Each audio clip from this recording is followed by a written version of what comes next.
So, in our last session, the Blades made their way back to Phandalin only to find that it had been attacked by the titular dragon of Icespire Peak, Cryovane, the white dragon. The shrine of Timora had been frozen, as well as some of the guard towers on the newly built curtain wall.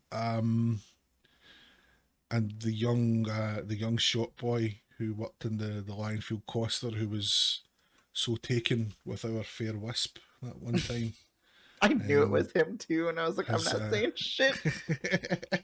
He has become dragon poop by now. So, following a meeting with Thornton, and his capacity as acting mayor of Phandalin, the Blades have been asked to prioritise activity that will contribute to taking out the dragon. So they're being sent, first of all, to the rumoured final resting place of a dragon that was killed many hundreds of years ago, to follow up on rumours that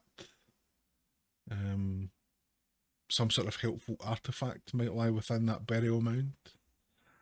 And then following on from that, to go and deal with the threat of the half-orc mages, rumoured to be dabbling in some sort of dark magic up in the kind of further reaches of the Neverwinter Woods, and sort of see what's going on there and how that all connects into the dragon. And then finally, once fully prepared, to take off toward Icespire Hold to finally deal with the threat of Cryovane. So we left our intrepid adventurers heading for their beds at the Stonehill Inn, and that is where we shall pick back up with Nyx. Nyx, as you lie struggling to get comfortable in bed, you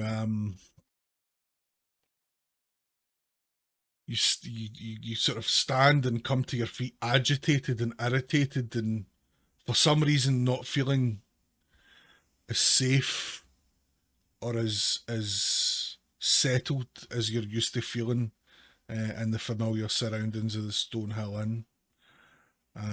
Step towards your window and open the curtains, and as you do, you see the light of the Forgotten Realms' only moon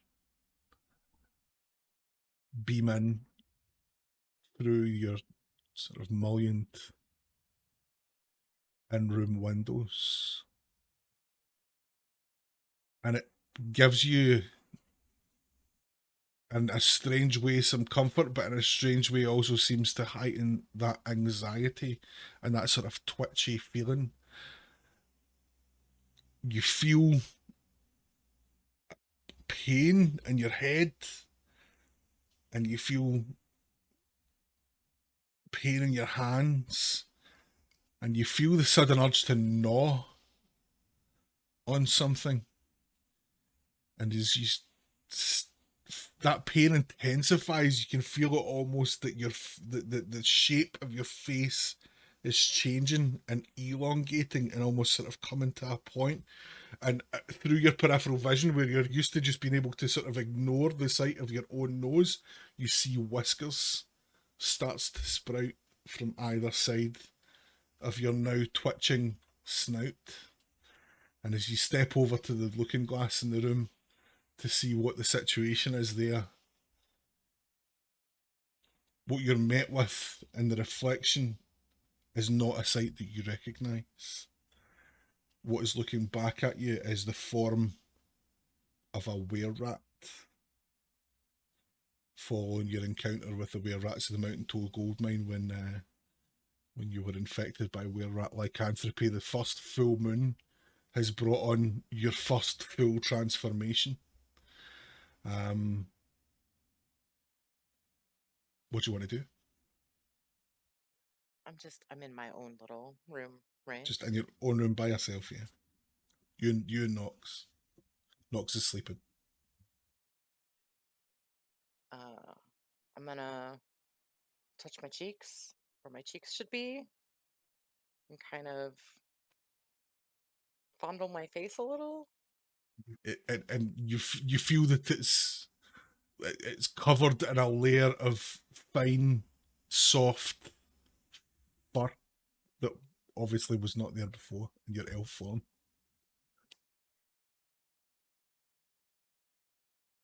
I don't know if I should go share this information with someone. I'm gonna go knock on Wisp's door. Okay. So you how are you wanting to do that? Are you going to do that? I'm gonna put my cloaky thing on, put my hood up. Okay. Go out down the hall, knock on the door lightly. Okay. Wisp, are you up? Are you awake still? I think I have a problem. I'm sorry. Okay, so I'm gonna get up all wrapped up in my little blankie. I'm gonna go open the door. Can I like visibly see anything yet? Or so you probably wouldn't be able to, like she'd be standing at the door with the hood covering her face, but you okay. know it's Nyx. Can I come in for a minute? Yeah. Sorry, I'm gonna come in. Close the door. Okay, shut the door. Don't scream, okay? Why? I'm gonna pull my cloak hood down. Okay. So at this point, okay. So I know now. Is there anything I could... Okay, well, I'm shocked for one. Mm-hmm. Is there anything, like, do I have to, like, roll anything to figure out what this is, or should I know what it is? I'm going to say that because it has been such a short period of time since you encountered were-rats, you're going to recognize what you're dealing with here. Okay. Shit. Does anyone else know? No, I've just come to you. Okay. It's noticeable, right? Can't. Yeah, there's whiskers. Like your head is a rat's head. You have a giant rat's head where your head was. You like long kind of clawed paws where your hands were. You have a tail that you didn't have before. Like, it's noticeable. Am I gonna stay like this, Wisp? I am not sure. I don't think so.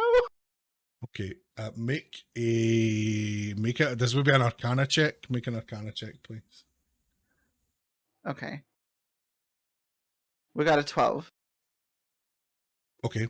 So you would know then, like, you know, being a cleric and someone who has sort of a bit of medical and I've like heard about these things. And magical knowledge. You sort of have a broad understanding of how lycanthropy in general works.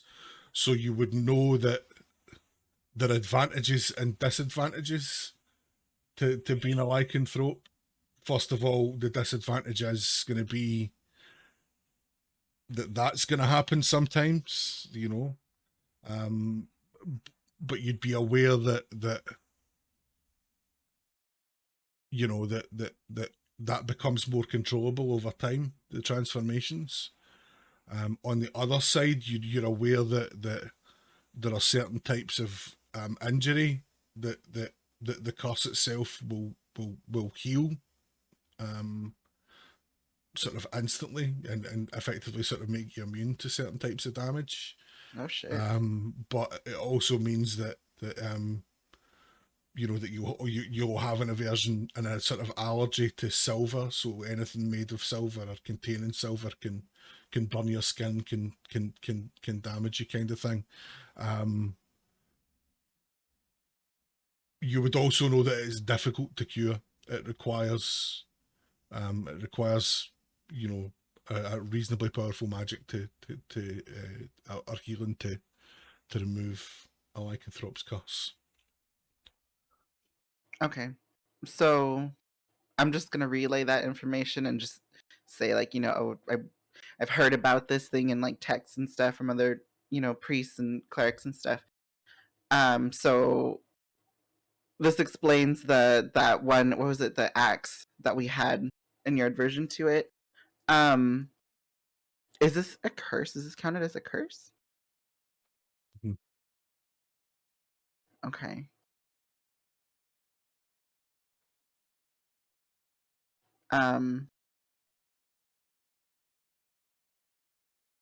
Shit. What do we do? Do I just So I do. Is my like ability to remove curses strong enough to deal with it? What do you have? Like, the 3rd level remove curse. Yeah, that would do it. That would, So okay. yeah, a remove curse spell can rid an afflicted lycanthrope of its curse.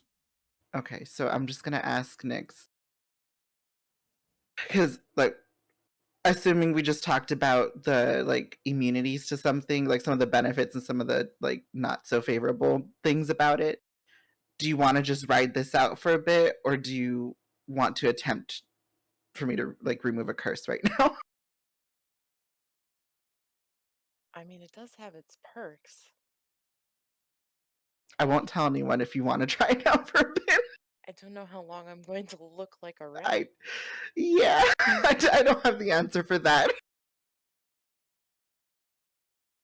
I guess I can just keep my hood up when we're in town. I wanted to shop today.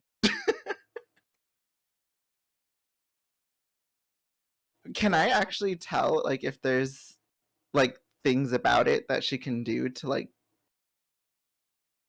I don't want to say like shift or anything. I don't know how it would work. So yeah, from your prior knowledge of it, you would know that, and sort of be able to reassure her that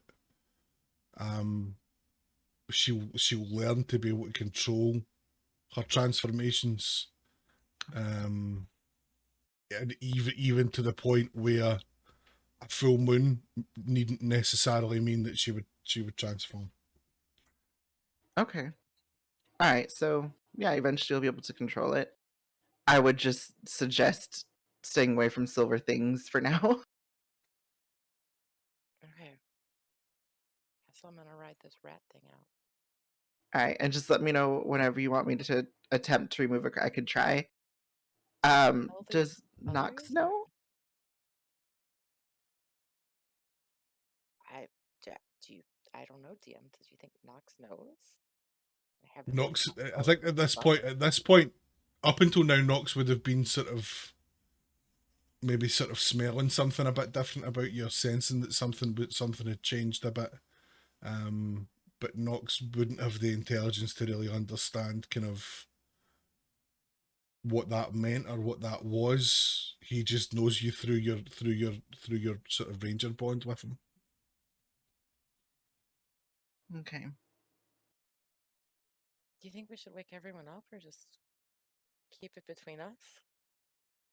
I feel like we should tell everyone at some point, just in case it happens and we don't have anyone just throwing fireballs and shit. Yeah, I don't want fireballs thrown at me for sure. I guess we can tell them in the morning. Yeah, we'll do that.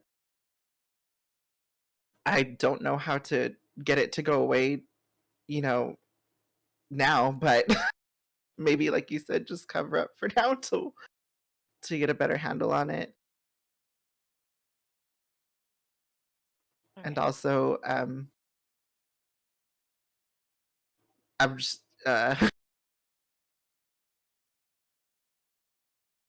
you know what? Just treat Nox very, very well.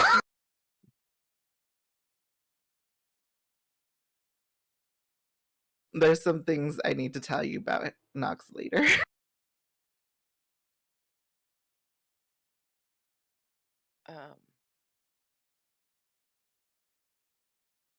Yeah, later on the Nox stuff.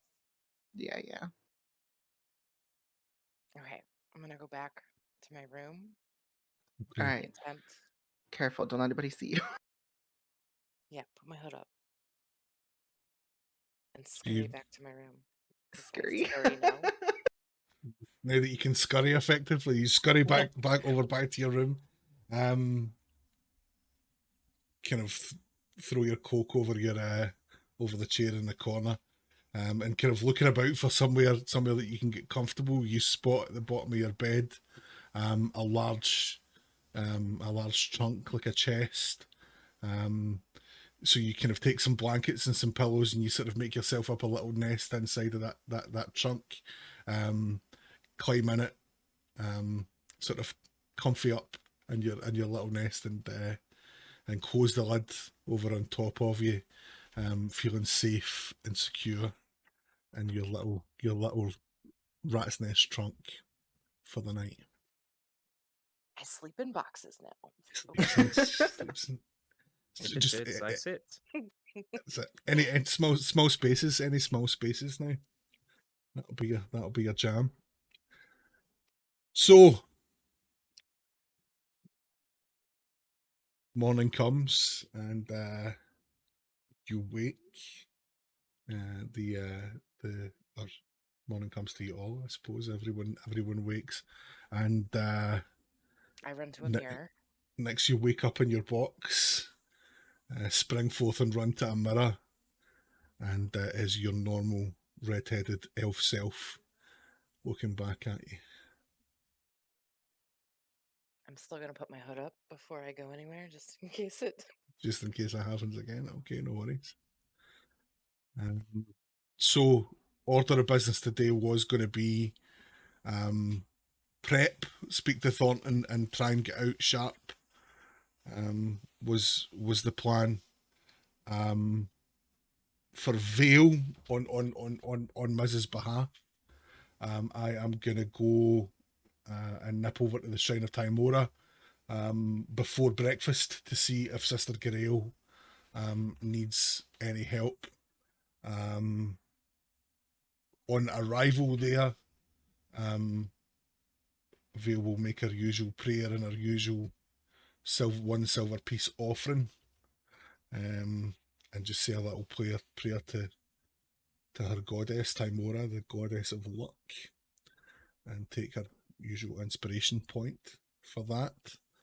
And while she's there, Garael approaches and sort of says, "Well, I'm glad that you came before you head off on your mission. As I said, I have some things for us to discuss, and again, now's not the time. You have more pressing matters, but please, to help you come back to me so that we can discuss these things." And she presses two things into Vale's hands. The first one is a silver brooch in the shape of a harp with a crescent moon around it, which she sort of takes and she pins onto Vale's tunic. And the other item is a rapier with a kind of balloon caged handle, and on the crossguard at the end of each sort of tine of the crossguards, there's a little polyhedral dice shape, and she just says this blade, if you take your chance, might just bring you the luck that you need to complete your missions. thank you, and I hope to see you soon. And before Vale can even say anything, really, because I'm not going to do the accent. Before Vale can really even say anything, come on. Sister Garel excuses herself and sort of goes on about her business.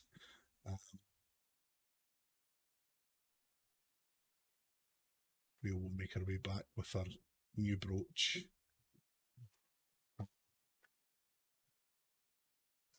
New sword to figure out. Ooh. Anyone No more else? punching worms for her.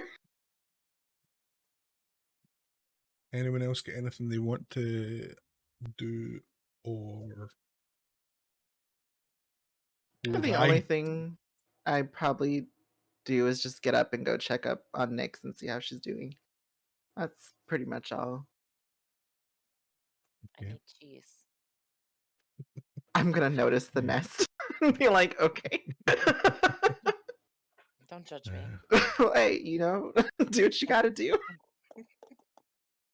You look more yourself today, though, so that's good.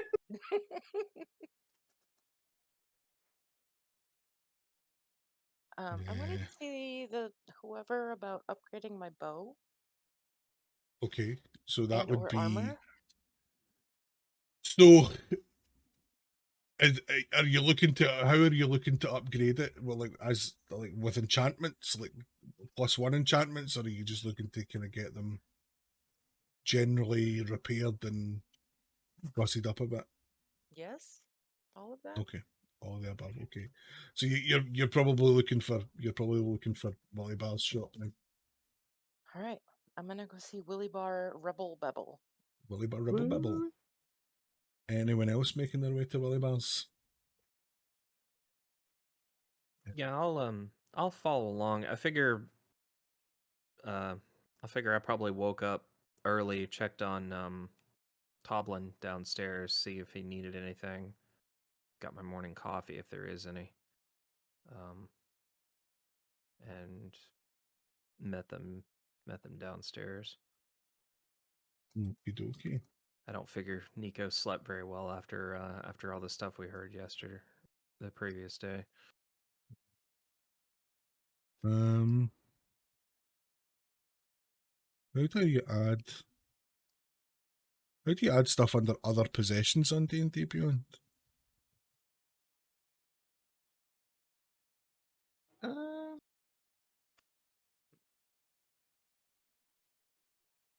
Add custom. That's right. Go. Never mind. I don't know. When you figure it out, let me know. You just hit manage inventory and then add custom item. Yep, got it.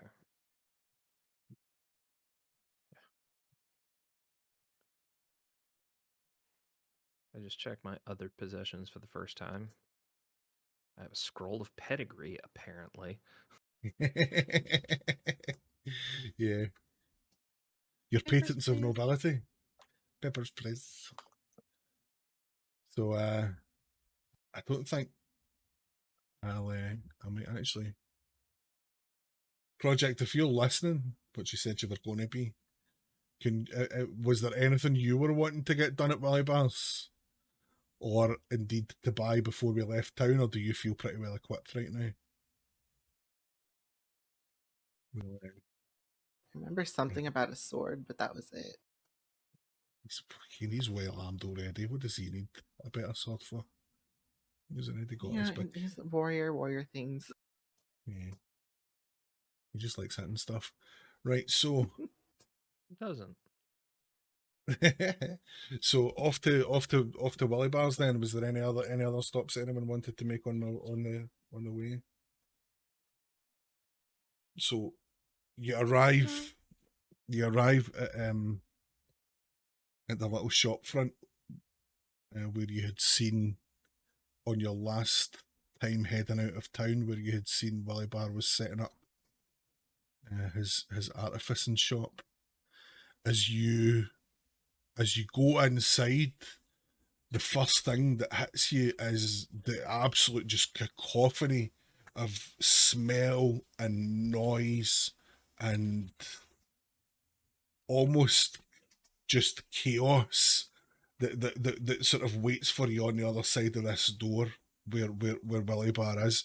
Willie himself is sort of sat on a like a high stool, at a kind of drafter's board come desk, sort of with lots of little cogs and wheels, and little things that look like like the bulb from an old car, like a clown's horn, like a car horn, and like lots of little just bits and bobs, and he's got like those like jeweler's glasses on, and he's got like all the he's got a few little lenses flicked down, and he's kind of got these small, really delicate, almost like jeweler's tools, and he's sort of building these these really little delicate, tiny little automatons, out of these little noisemakers, with the little cog parts.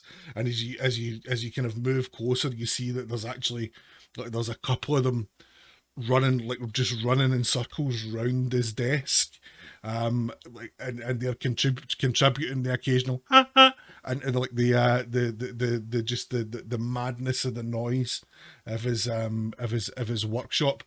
Over in the other corner, there's a forge running, with like bellows on the side of it that are moving up and down and keeping the forge going.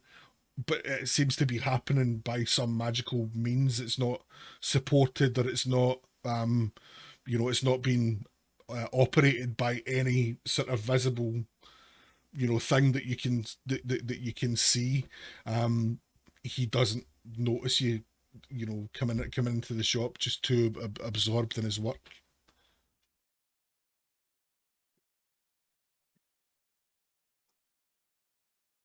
What do you want to do?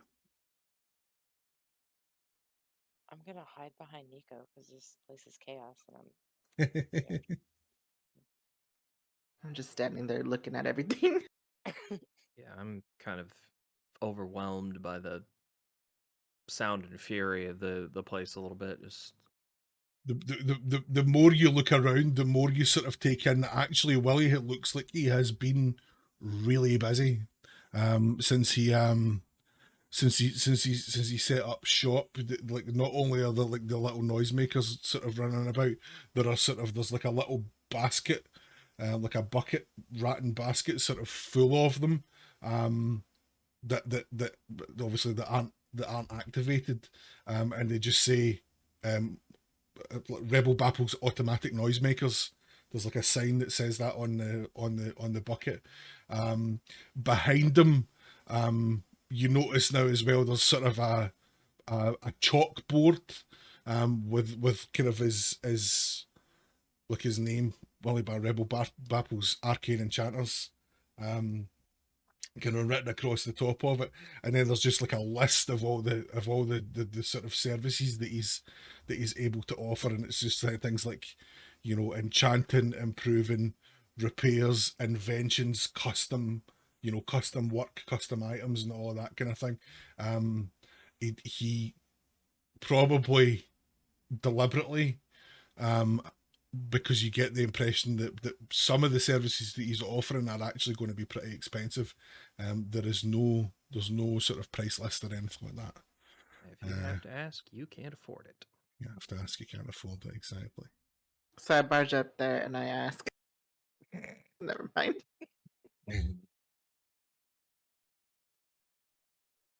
Well, I'll step forward, since it looks like you said, Nix, you said you were hiding behind me. yes. And as you step forward, I'm gonna step forward right with you. I'll kind of peek around the desk a little bit to see if I can get his attention with a wave, and without having to shout, just a conversational volume, just good morning. Oh, Mr. Nicodemus, good morning to you. How are you doing? I didn't see you there. Sorry, you must think me so very rude. Welcome to Willie Bar Rebel Bapple's Arcane Enchanters. What can I do for you this morning? And at that, I'm gonna peek around and say, I would like to upgrade my weapon. Hello, Miss. Well, certainly you've come to the right place. Now there's a couple of things that I can do. Is it your bow there that you're looking to improve, or? Yes, sir. Alrighty. Well, there's a couple of things that I can look to do for you. Neither of which are going to take me, any particular kind of, long length of time or anything like that. But I can, for a reasonable fee, I can make it so that your arrows hit things a bit more easily, and when they do hit things, they do a little bit more. They hit things a little bit harder when they do hit. That sort of enchantment is going to run you around 300 gold. Or we could look at doing something that's a bit more complicated and bespoke, where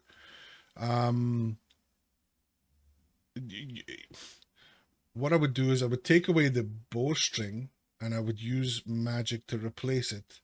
And then the projectiles would become magical projectiles rather than mundane normal arrows. But the type of damage that those inflict would be more customizable, sort of on the fly by yourself. So you can choose between fire, lightning, cold, and normal piercing damage for your arrows. Now, obviously, an enchantment like that is a lot more complicated, and it will take time to apply to the item, and obviously because of that, it's a bit more expensive. That would run you 700 gold pieces to make that sort of improvement to it. I think our plan is to leave today. Mhm. So I will need my bow today. All So right. I will go with the first option. Thank you. Okay. All right. And how much for these little noise dealy bobbers? Oh yes, I can do you 5 of those for 40 gold, or they're 10 gold apiece. If you don't mind me asking, what are those?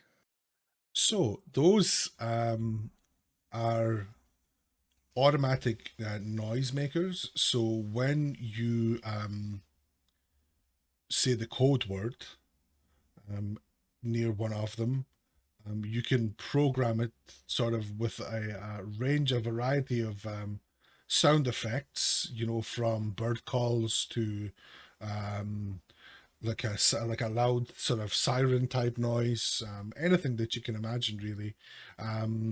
And it will run 60 feet in whatever direction you set it off in, and then it will stop and it will start to emanate that noise, and it will do that for about 5 minutes.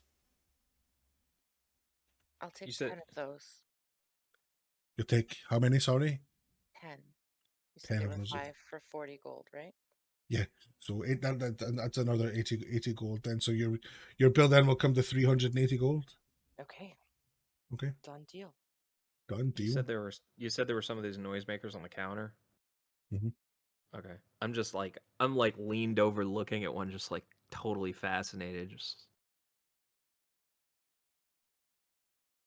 They're a very interesting piece of magic, a combination of, obviously magic and workmanship. What I do is I make the little clockwork legs and I attach them to the body of the noisemaker. I just use old sort of toy horn bulbs for that, and then there's a bit of an enchantment happens, a bit of arcane work, and yeah, as I say, they're quick and easy to produce, but useful in a lot of circumstances, and also just a lot of fun. I sell a lot of them to kids and things like that, just as prank the teacher kind of idea. yeah, a feat of engineering and of magic. I confess I have no aptitude for either, and I'm quite impressed by your work. Oh well, thank you. It's very kind of you to say so, sir. I try my best. So while this conversation's happening, he sort of takes your bow from you, Nix, and he just kind of goes, if you'll excuse me for just a moment, and he sort of walks into like a little back room that he has just off just like a small office. There's a window that's sort of high up at sort of human head height, but you sort of can't see him because he's obviously kind of working at gnome head height and behind maybe a little desk or something like that in there. But what you do see is like a sort of faint kind of golden orange glow start to build behind that window, and then as it sort of subsides, he reappears from out the door of it, and the last of that goes just sort of just starting to diminish, and you can see now that it's sort of been centered. It's been centered on your bow, so you can now add that back as a +1 longbow.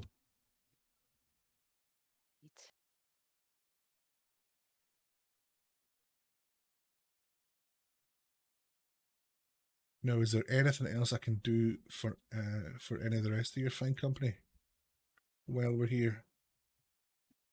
Can you do enchantments for armor? Well, again, I can do sort of similar types of enchantments to what I described for the bow. I can either just make it a bit tougher so that you become a little bit harder for your enemies to hit, or I can take a bit longer and I can make some enchantment that will perhaps make you resistant to other certain types of damage and reduce the actual damage that you take from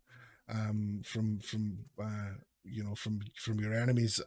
Again, the enchantment to make you a little bit harder to hit is easier to do, and I can do it while you wait.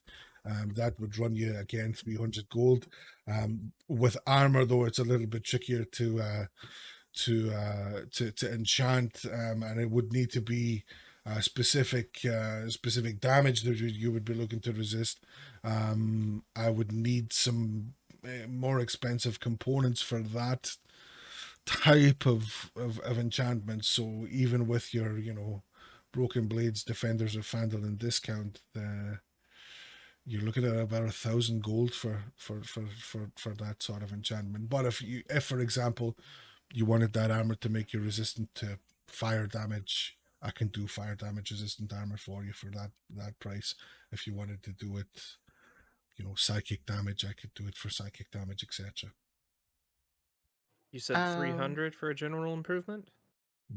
Yes, I did. Yes. And like out of character, how much would that be? Like how much like improvement number wise?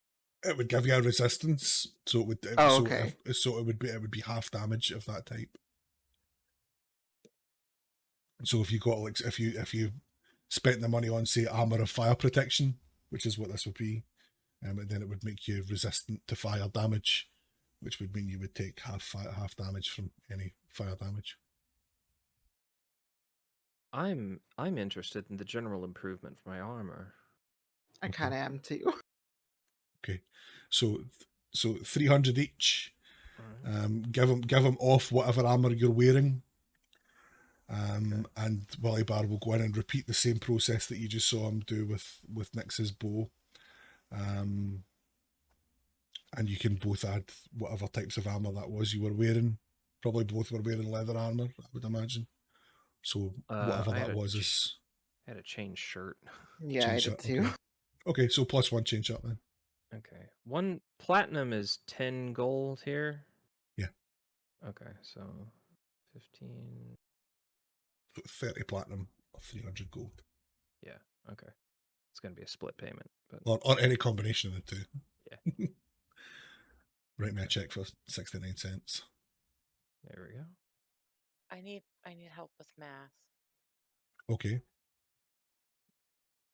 What are you figuring out? 15 platinum is 150 gold, right? Oh, yep. So if I want to go broke, I can upgrade my armor too. Yes. I would like to also upgrade my armor. Okay, go for it. Thank you. You're just whatever type of armor you were wearing and take that off and add it back in as a +1. I am poor. Trying to You're find now the poor. +1 chain shirt. Found the +3 and the +2. Oh, there it is. You got it. And the noisemakers, I can just put in as a custom Just item. yeah, custom item noisemakers. Those are really cool. And then the old version of the armor would just delete that from the inventory since this is a change, So, not yeah. a new item. Yeah. Okay. Where'd you find that, Demi? Because I just see to add more of it. Oh, I went to manage inventory and Okay. then searched for the new armor and added it in when you find what you're looking for. And then when you click on the old armor at the bottom, there's 3 buttons: unequip, move, and delete. And I just hit delete. But how did you make it a plus or whatever it was? Whatever type of armor you're wearing, I just searched for that, and it brought up a list of different like variations of it. Oh, I'm not Yeah. getting a list. Okay. Do I have to actually add it to get the list? No. If you click manage inventory, there's a box that's filter, and you can also hit filter by type.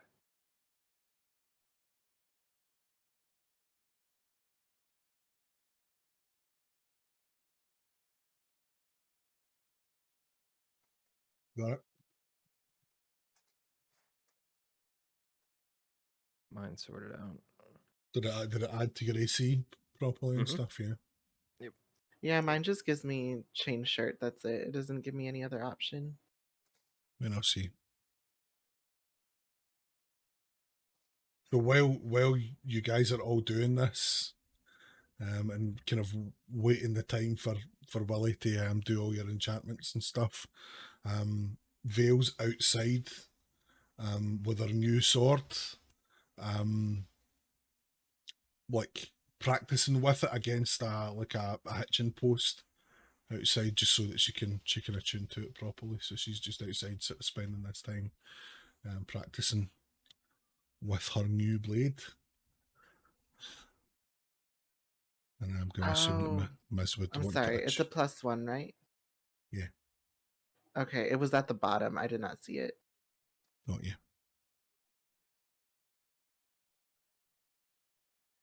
Okay. Just making notes of what everybody got. Right, so have you all found everything in your inventory that you need to find and stuff, yeah? Mhm. Where do the attunements live on your character sheet? Can I not see that? Attunement. Bottom of the inventory page. Oh, yeah. No. Bottom of the inventory page. Got you. Mm-hmm. So she is now attuned to her Gambler's Blade. Okay.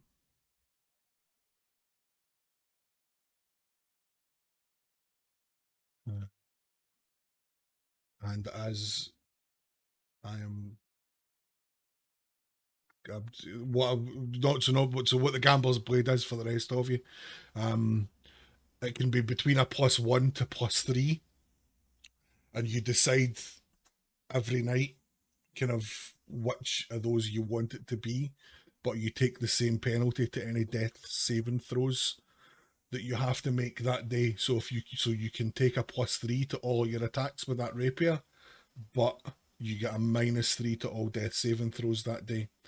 And obviously, if Miz is going to be using this weapon, then the expectation would be that she would declare kind of at the start of every day that she intends to use that, what bonus she's taken, so that I know whatever death saves, whatever reduction of death saves will be.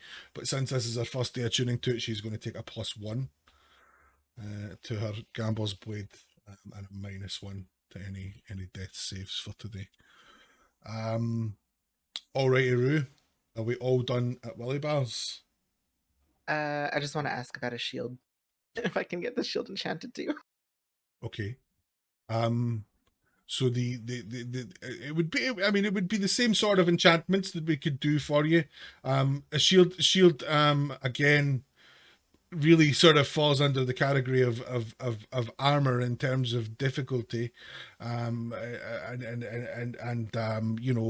components for enchanting and such like. So we'd be looking around about the same prices for the same sorts of enchantments, really. Okay. All right. I wanna enchant my shield for the general purpose.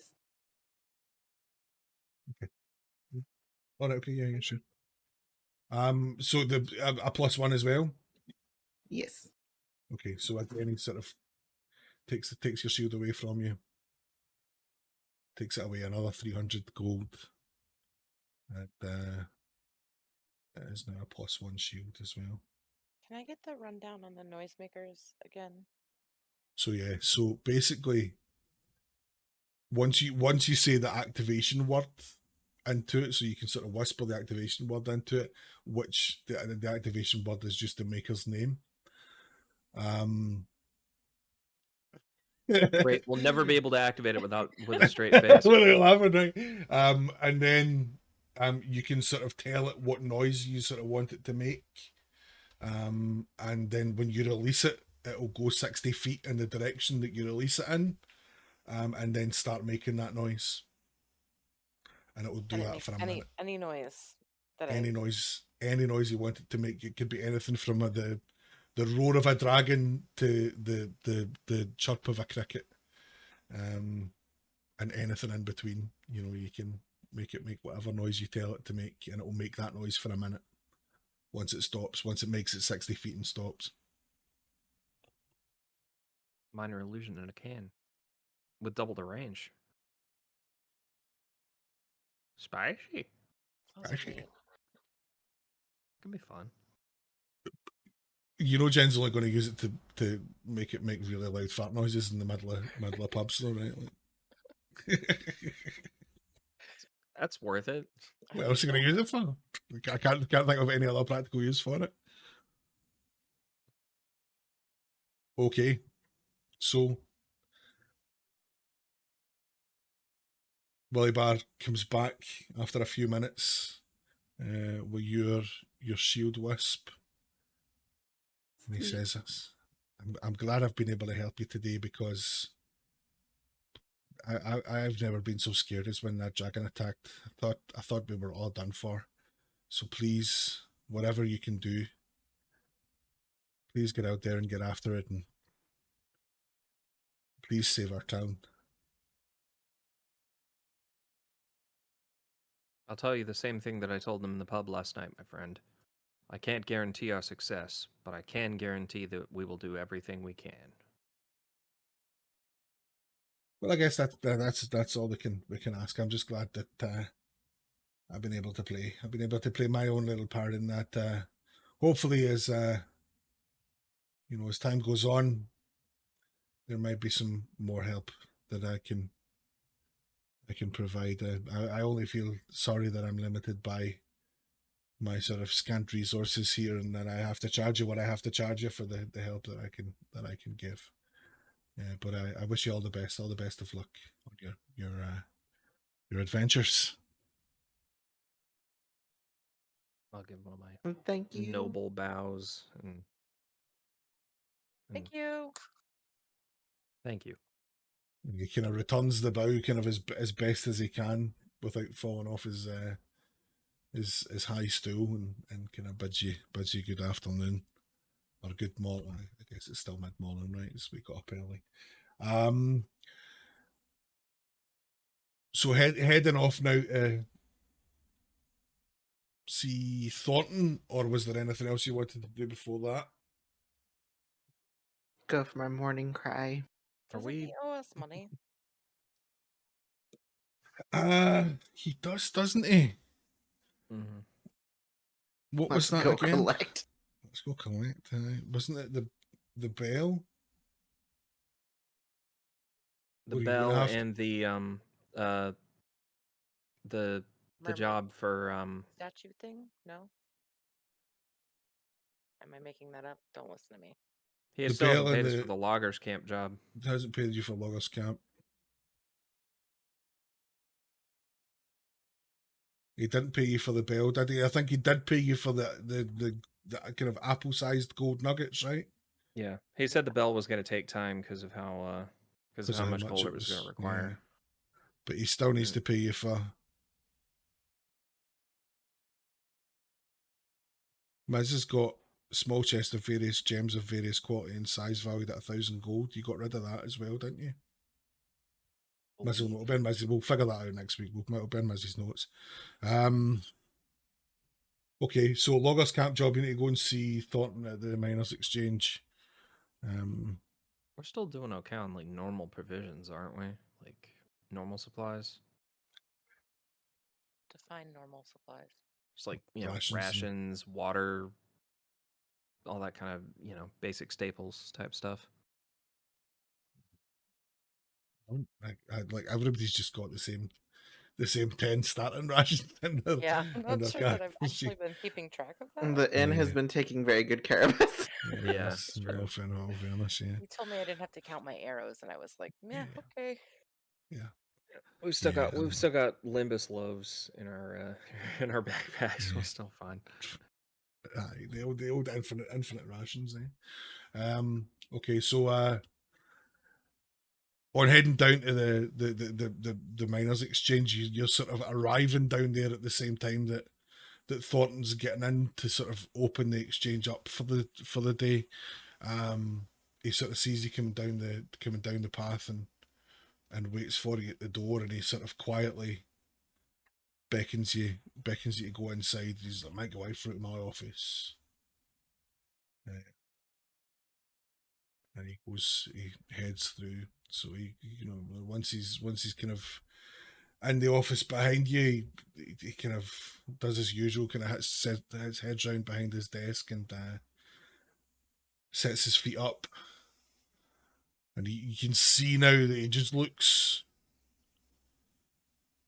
far from the kind of normal sort of ruddy, full of life version of Thornton that you're used to seeing. He looks careworn. He looks tired and not sort of beyond tired. He looks, you know, sort of mentally drained at sort of what's been going on over the last few days since the dragon attack. Like what he's been having to deal with and stuff like that is definitely sort of taking a toll on him. The guy looks like he's aging like a president, for wanting a better expression. Even though it's still early in the morning, he sort of reaches into his desk drawer and he pulls out a bottle and just uncorks it and pours himself like a big glass of what looks like some sort of strong red wine, like sort of like a port wine or something like that. He takes a big drink of it and he's like, "Okay, you lot ready to head off to this dragon's Barrow and see what you can find?" I believe so. We visited your town's new artificer this morning to make preparations. The name Willie Bar. He's a good lad, him. Did he sort you out? Did he give you your Broken Blades discount? He did indeed. He's a good lad, yeah. I think his shop's going to be useful. I need to talk to him about a contract for the militia as well. I've got a special bit of a custom job I want him to do for our friend Wester, Mr. Wester, or should I say now, Captain Wester. I've appointed Tobin Wester as captain of the militia. He's handy with a sword. And he's a natural leader. So he's going to be heading up our local militia going forward. So yeah, I want to get wheelie bar to make him a decent chair, one that can survive a bit of rough and tumble. Right, I still owe you for the loggers camp job, don't I? And he reaches into his other desk drawer and pulls out a purse. And he goes, "Oh, I don't know. Take that. That should be enough." You look and it's a good bit more than the 100 or 200 gold that you were promised for. It's 340 gold pieces in there. He said, "Just take that. Whatever the difference is, just use to help get yourselves ready for this. What lies ahead of you." Thank you.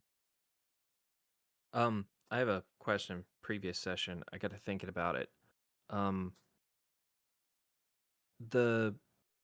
don't know if we still have it, or if we gave it up when we talked about it last.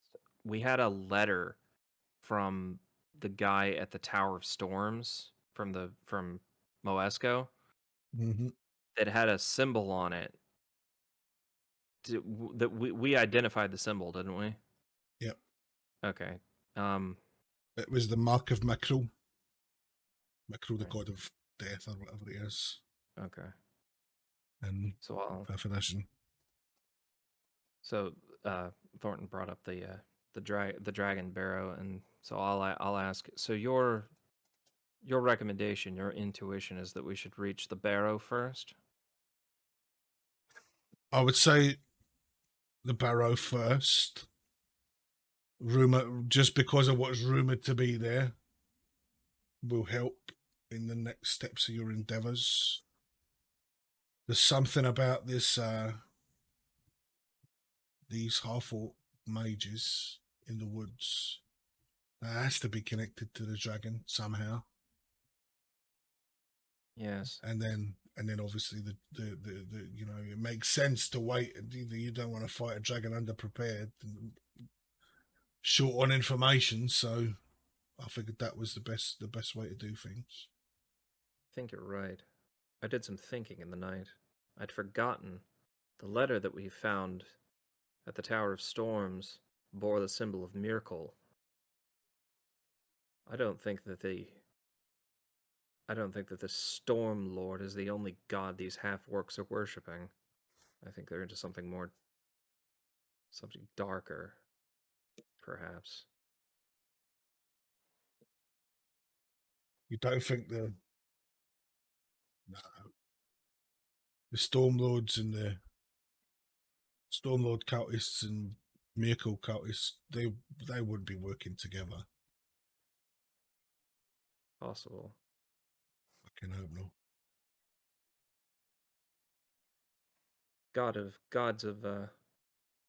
Gods of death aren't always particular about their about methodology. Sort of, Nico's just sort of stare as he's saying that, just sort of like staring off into space a little bit, like he's thinking of something that he's not thinking of something else, not necessarily exactly what he's talking about. All right. Well, all the more reason to take these bastards off the map, really, isn't it? Indeed. All right. But I think your recommendation is the correct one, to visit the Barrow first, arm ourselves more thoroughly. Indeed. Well, if you'll excuse me, you can imagine I have a busy day ahead of me, and he picks up the rest of his glass of port wine and finishes it. Sort of stands still looking tired, but now looking a bit uneasy on his feet as well, and he gathers himself and he sort of starts ushering you out. He says, "If you go and speak to Barfin before you go, he'll make sure you got horses and provisions and whatnot." Very well. We'll report back when we return. If we return. I don't think that way. Listen. Back. So I just did the math for the loggers camp job. That'd be 68 gold for everybody. Ready. Ooh, I'm rich. You've got enough for a night and a couple of nights in a decent inn. Uh, Why would I want to go anywhere but the Stonehill? They know me there. Shop local. the world Yeah, famous shop British stew. local, and they make Plus the it's- coffee the way I like it. Plus, it's free. Yeah. And right, I am looking for campaigns.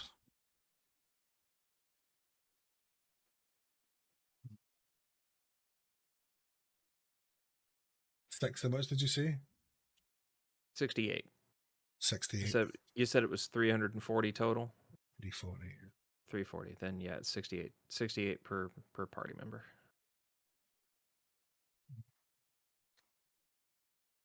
Malfeasance.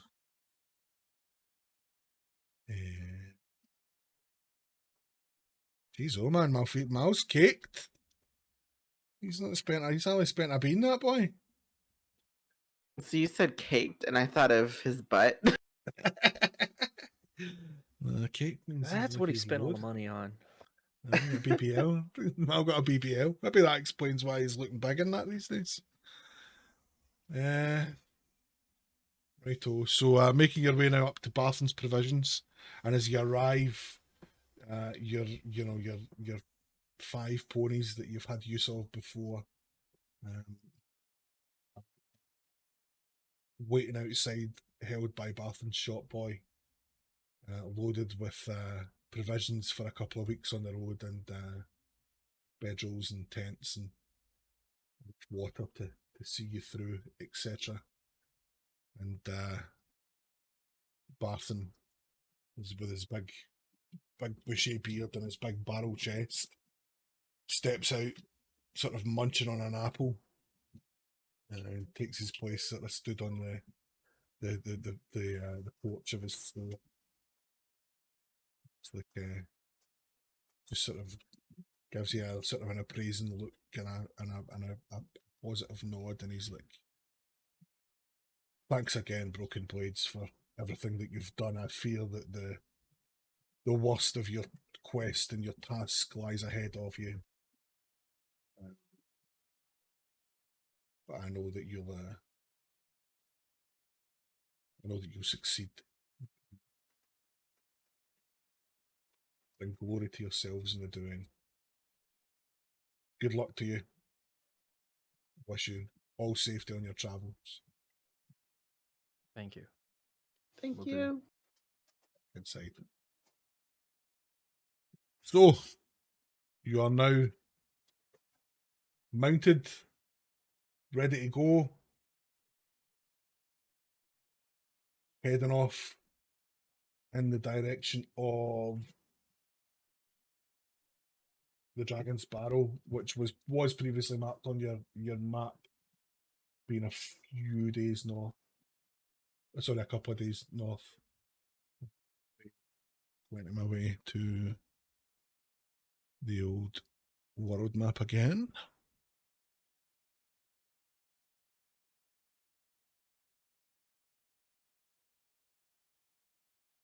Sword Coast map.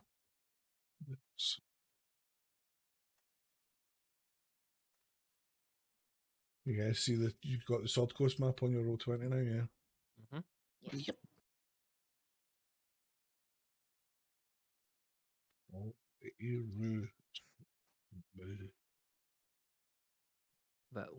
That left X was our dragon barrow. This looks like ovaries down here. It does a bit.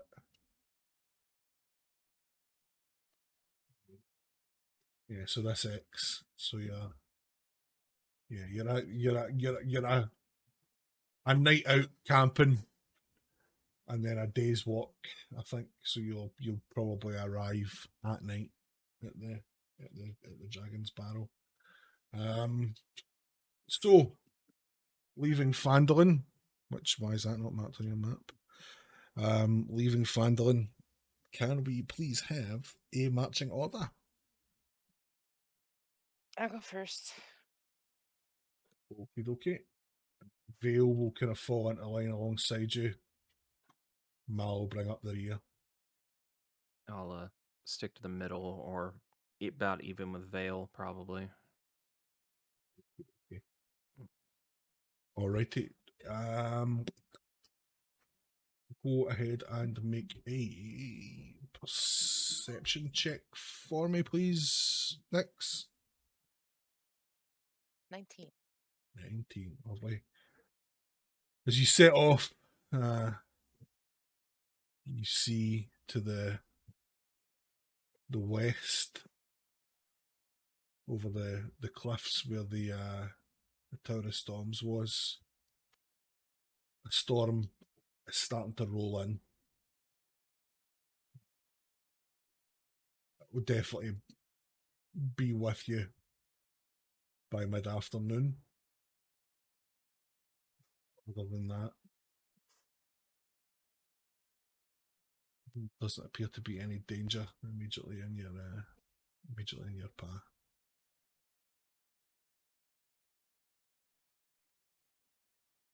You make your way north out of Phandalin, kind of making towards the Neverwinter Woods, but not entering, sort of skirting the outside of it.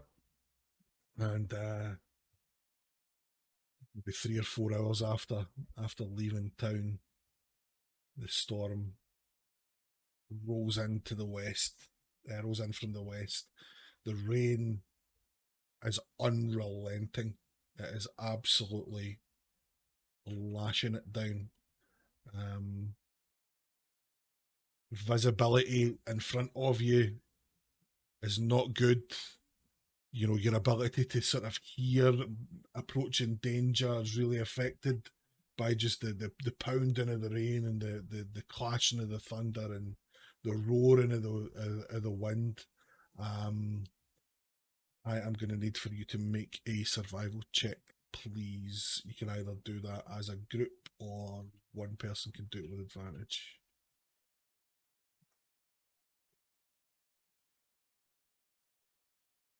All rush at once.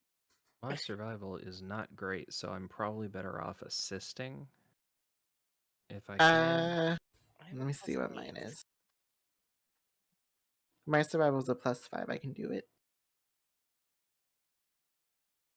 Unless anyone else objects. No. We're gonna do it as a group. Alright, so I'll roll then. Okay, so if you roll as a group, it's like a sort of heightening of the senses for all of you. Mhm. So the DC is lower if you do it as a group, but there's obviously more opportunity for you to fail. Mm-hmm. So you want to do it, if you want to do it as a group, you can do it. I think we should do it as a group. Okay. So we all roll. Mal rolls a natural 20. That's a good start. Hey. And that's survival. I rolled a 10. It's a 23. Roll the 24. 18.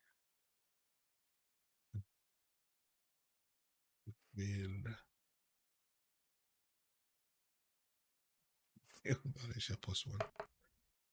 It was a 6.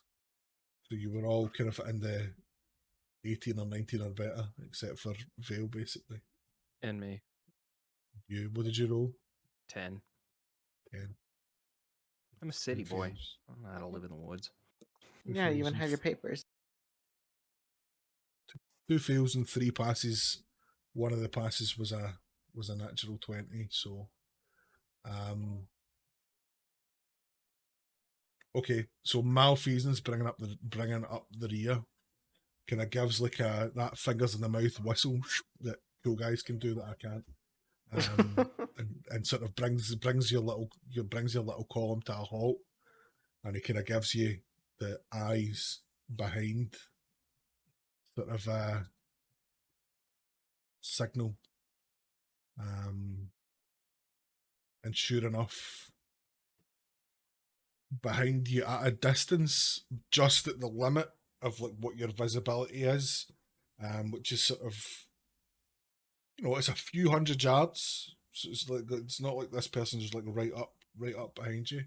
You see like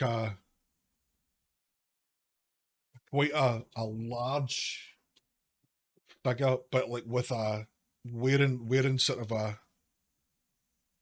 well-worn brown leather duster, which has sort of been pulled up tight round them, with like a large hood sort of brought over their head. The hood's like a good old width. They're sort of leaning on like a sort of 6 foot long walking stick, and keeping pace with you. It looks like, but not catching up. I'm gonna summon my weapon into my hand. Okay. Just so I have it ready. Okay. It doesn't look like anyone that we know, does it? Make a perception check.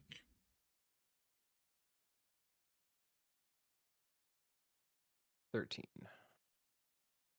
Doesn't look like anyone you know. No, it's sort of taller and broader, really, than anyone that you've sort of come across so far, except for that one treant. But like, of the humanoids that you've met, this is probably one of the bigger ones. Hmm. But like, he's not making any kind of aggressive move toward you or anything like that.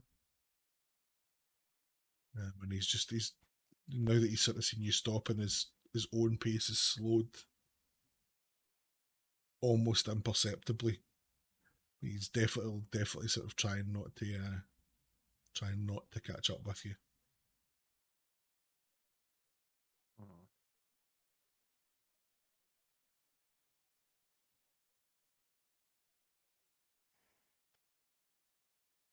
Mal reaches behind himself and makes quite a show of pulling his +1 longsword off his back and just sitting it across his lap. And he kind of gives you the let's just go signal. And he gives his horse a little kick and starts just off at a trot, not obviously galloping away or anything like that, but just to get underway and get up out of the rain. Kicks off at a bit of a trot. Yeah, we'll follow, but I'm still like every so often like looking behind me now and over my shoulder. Not in a particularly trusting mood. Okay.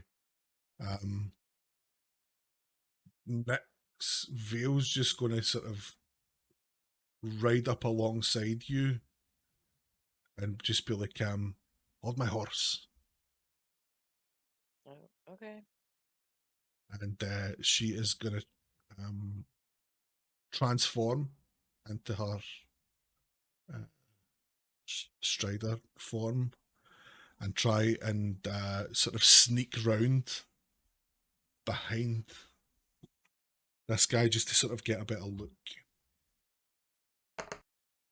That is a 30 on a stealth check. Oh my god. Oh shit.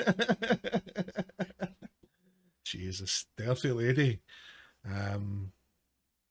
So yeah, so without oh mind you, let me just check actually.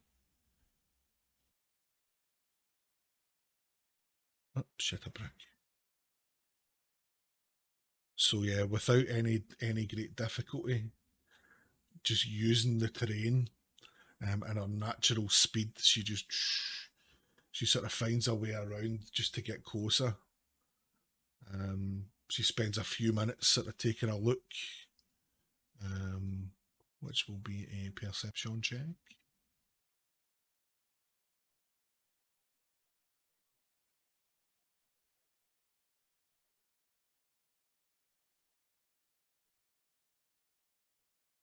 I get back into her character sheet.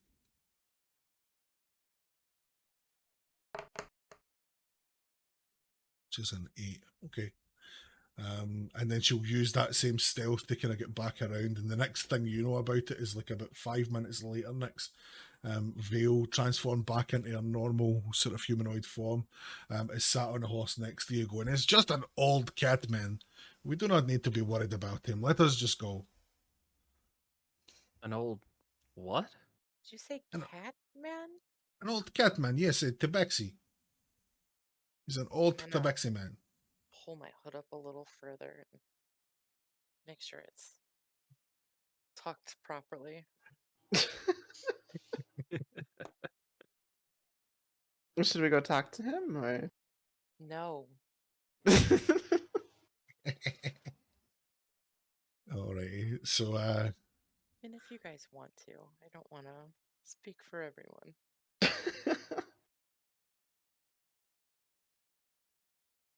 okay. So the rain is passing down. Time is getting on. He's sort of getting slowly closer to you, but like as Vale said, he's an old tabaxi. I'm gonna smack Probably. Nicodemus. What do you think he wants? Haven't the faintest.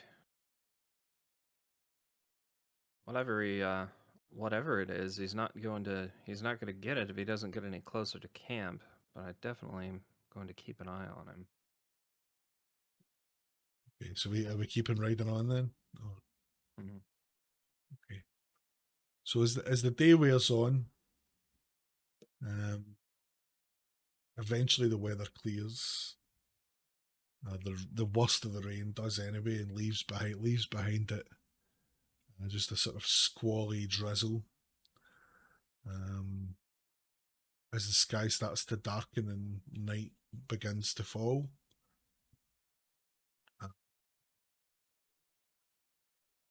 the old tabaxi man is nowhere to be seen. You've sort of outpaced him a little bit as time's gone on, being on horse and him sort of being on foot. And once the weather cleared, that just got a bit easier for you guys.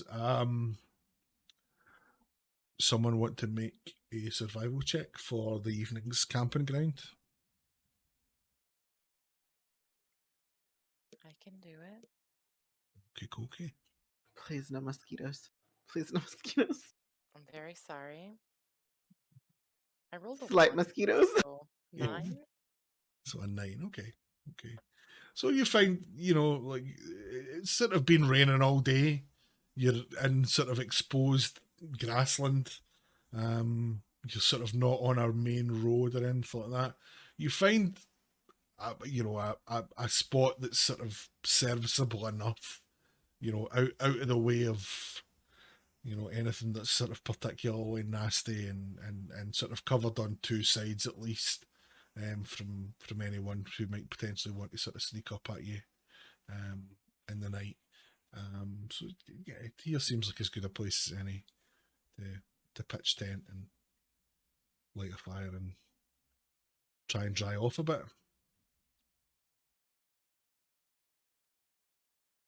Smell like a wet rat. Like a drowned rat. So Vale and Mal sort of get down off their horses. Vale's sort of still quite tense, just having lost sight. She's just going to find a little bit of high ground, and keep an eye just while the rest of you are setting up, just on the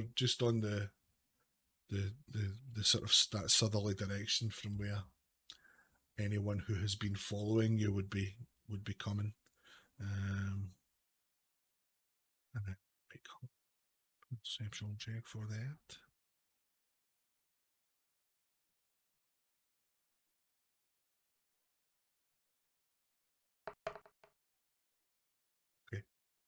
Okay, so she rolled an 18. So after about an hour, just as she's sort of sitting thinking, okay, maybe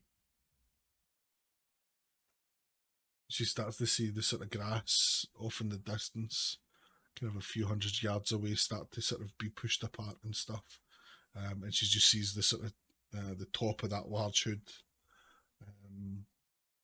And the sort of top of his big stick that he's using as his walking stick sort of start to appear. She's going to shout down, "The Catman is about 500 yards that way." What do you think he wants? Is he following us here?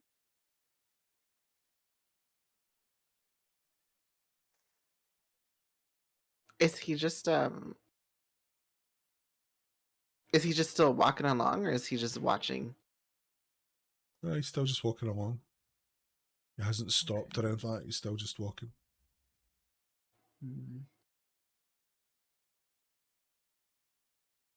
I don't know if one of us should go check or say something, or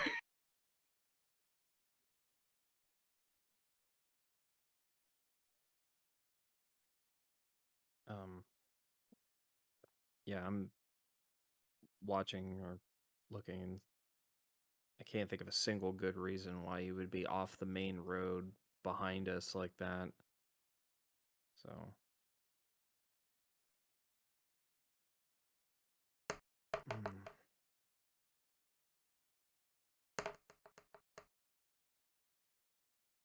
Go ask. okay. Yeah, I'll go. So I'll tighten the collar of my coat and start making my way over there. I'll go with you. Having been just has a curiosity. So Vale sort of points you in the direction of where he was, like in the line that he was coming towards you from. You arrive there and he's not there. There's signs that he was, but it's as if his footsteps stop. What in the hells? Do you think he's hiding? Must be. He didn't simply vanish into thin air. Maybe he did. Do I do like a perception thingy to look around, or? It would probably be more of an investigation check. All right, I'll do one of those. I'll do one as well, just to. Oh well, I rolled a 2. I rolled a 15. For a total of. Our 2 rolls together, it would be 17 total. 17 total. Okay. Yeah, stealth was much higher than that. Damn. You see I had no a signs. feeling that motherfucker was stealth. But I can't see apparently. Oh wow. Well, we learned one thing. I'll say as I'm, looking around, not seeing him.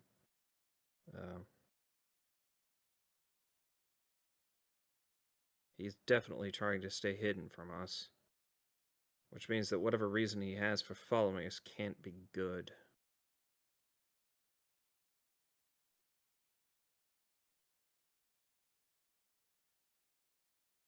Well,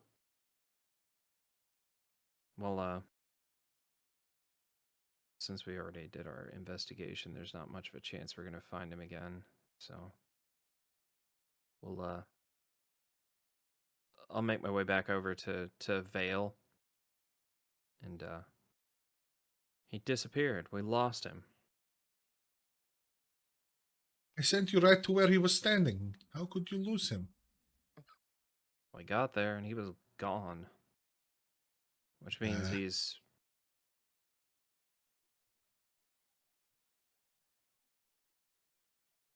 Okay, as you arrive back at camp, there's a large hooded figure just sat next to your fire with a stick across his lap. I don't like it. Well, there he is. It's not. We found him now. Now Nico's good and pissed. Um, That's my fire. um, so I'm gonna point my blade at him.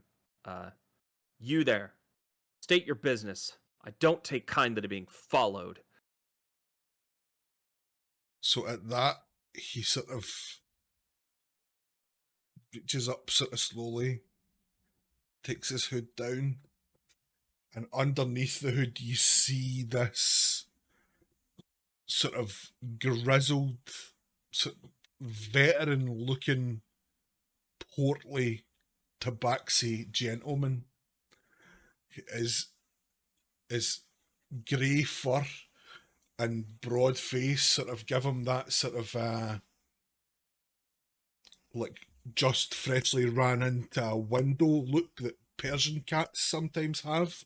So he's got that sort of flat, broad face, golden eyes, like a small kind of pug nose, but just underneath that sits like this white, bushy, full handlebar moustache that is just teased up into points at the end and extends like right to the edge of the fur on his big broad hairy head. You see as he sort of rises and stands, he's a really portly gentleman. Underneath his duster, he wears this brilliant blue brocaded waistcoat. His pants and his boots sort of look to be of fine make, and he is assuming a very passive posture at the moment. He says, "I mean no harm. I am a fellow traveller on my way north, heading to meet my colleagues at the 10 Towns. I merely needed to share a fire to dry out. I apologize if I have startled you on the road today, but I can assure you, if I meant you harm, harm would have been done by now. My name is Jaden Clawdagger. You may have heard of me." Have we? Have we heard of him? Big history check. Ooh, I have history. I do not have history. Not today. Not today. What is your roll? 1. You're But one. 4 total. But Yeah. natural 1. I mean, you've never heard of him, but full disclosure, if you rolled a natural 20, you'd still never have heard of him. Okay. Got it. I'll sort of look around at the others, just like, have any of you heard of him? Just gonna look confused. Yeah. There's a whole lot of confused looks passing back and forth between everybody right The now. thing is, like, I want to ask what he's like doing, but he already told us. So now I'm like, what do we do? I mean, I guess we can't kick him out. It's just a fire. We could try. Oh my god. Why did he hide from us then? Yeah, I'm curious about that. Ask him. No.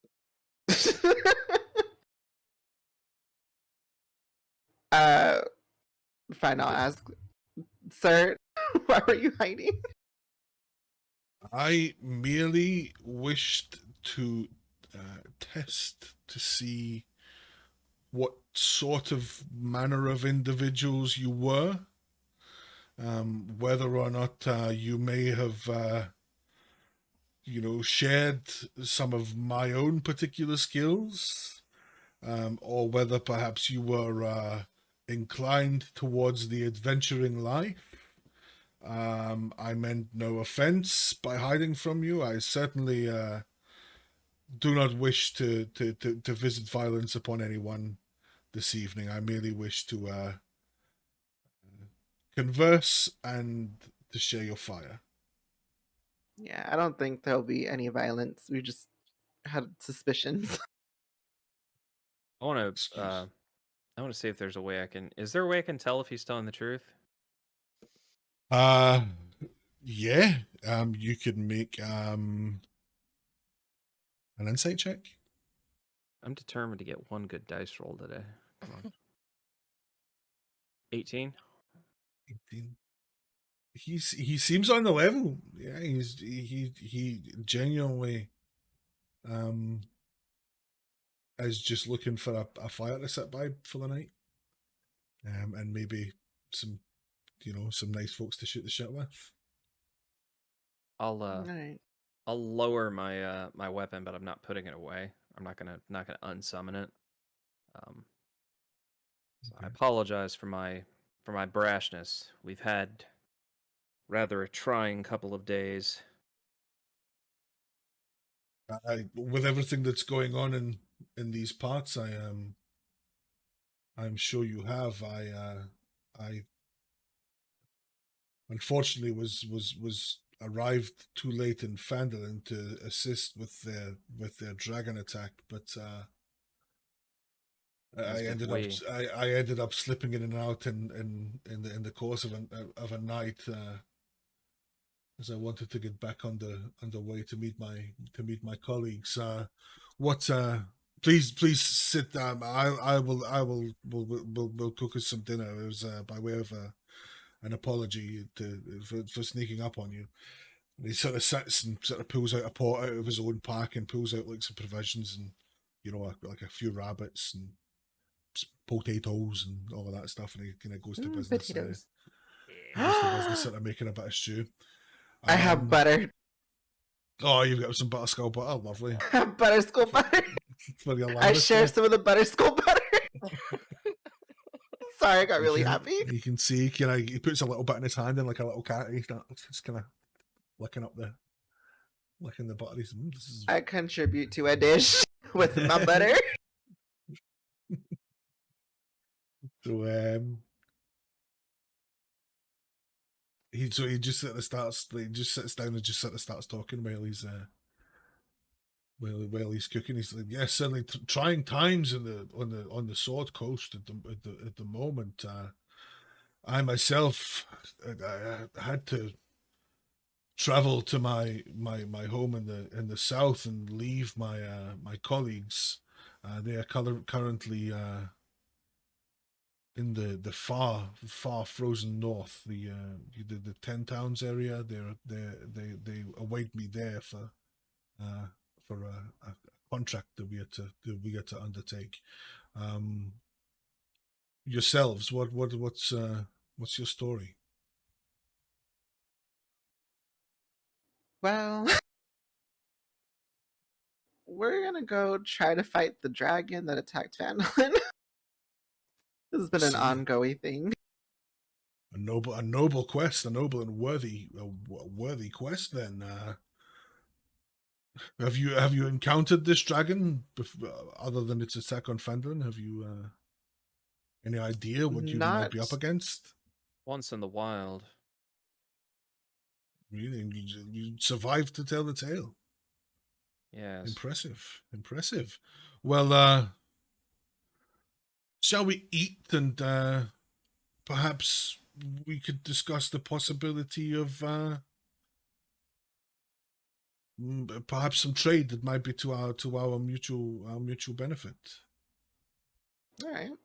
Do you have any items of an arcane magical nature, or that you might wish to trade, or indeed, is there anything in particular that you would be looking to buy that I might be able to help you with? Malfeasance kind of anything. I don't have anything magical to trade. Like all of my magical equipment I'm wearing and actively using. Same. Mal reaches round to the sort of back of his belt, which is been under his owlbear cloak for a long time now, and he sort of pulls out a blue starred pointed hat. Oh, I forgot about that. And he sort of says, Can you make any use of this? Jaden kind of looks in, sort of twirling his moustache, and he says,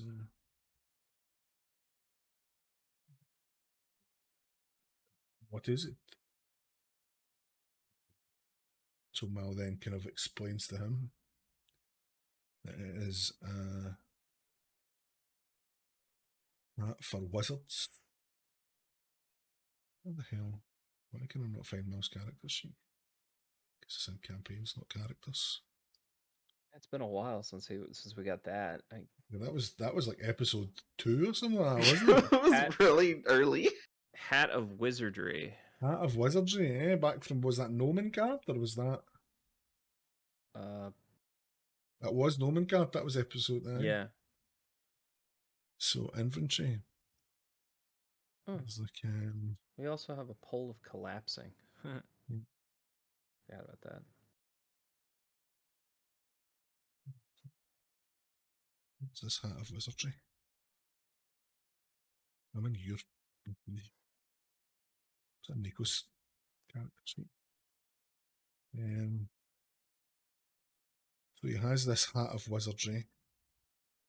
He has a wand of pyrotechnics as well that I don't think anyone's ever used. The one that shoots sparks. So he says he has a Hat of Wizardry, and he explains that it can only be used by a wizard. He says, one day I hoped that future as a magic user may be in front of me, but it seems no more. So a wizard can use it as a spellcasting focus, and they can try and cast cantrips and things that he doesn't know. So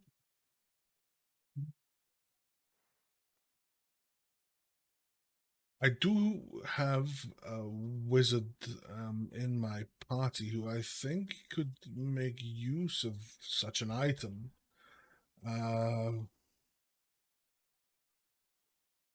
Would you be interested in these as a trade then?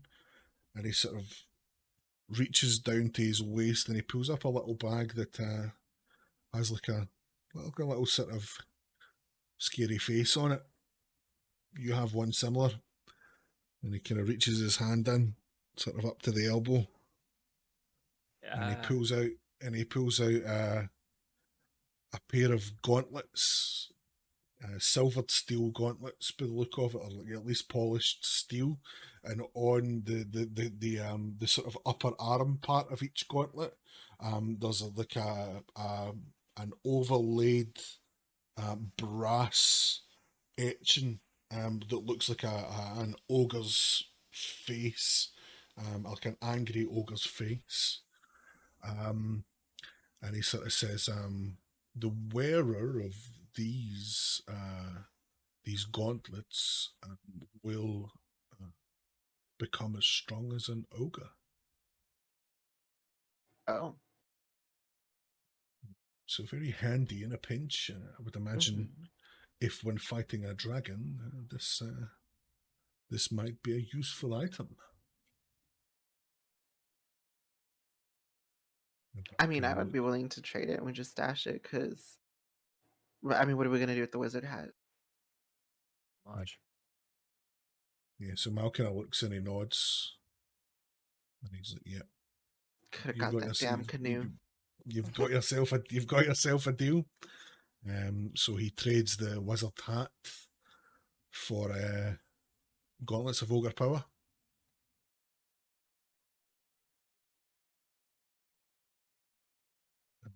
So equipment, inventory.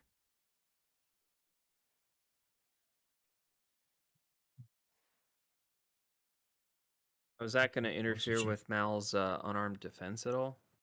So they probably don't make the most sense for Mal anyway.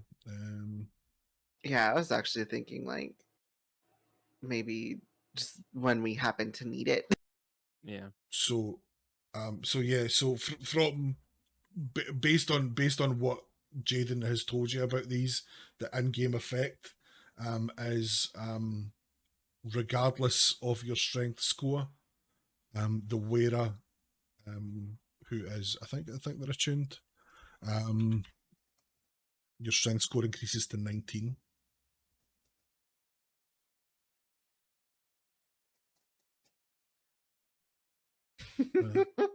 Sorry.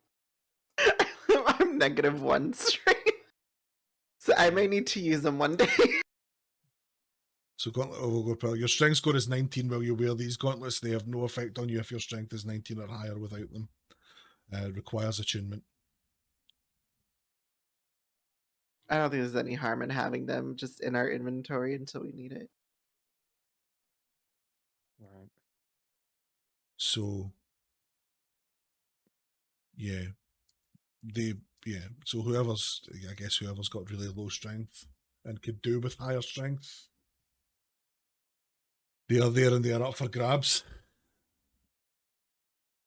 I'm just curious to see Veil have like psychic blades and a sword and just yeet things with those gauntlets.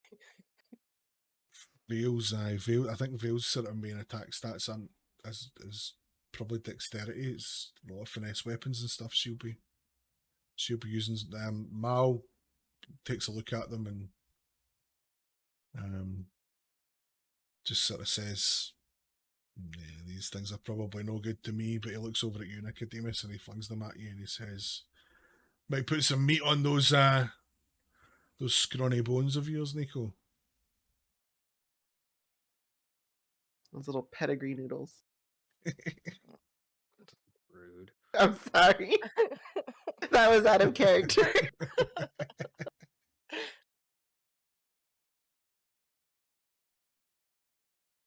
Is that, are they, well, I guess, are they of use to you, Demi? Because you a lot All of your my attacks. all of my combat stats based on charisma. Oh, are they? Yeah, my pack weapon, spells, all that stuff is charisma based. So that would only be for your, that would only really help you with your it check would really modifier then, really. yeah, it would really only help me with like strength checks and athletics. So I'll So I'll actually I'll look at them and kind of think for a second, and then I'll pass them over to Wisp.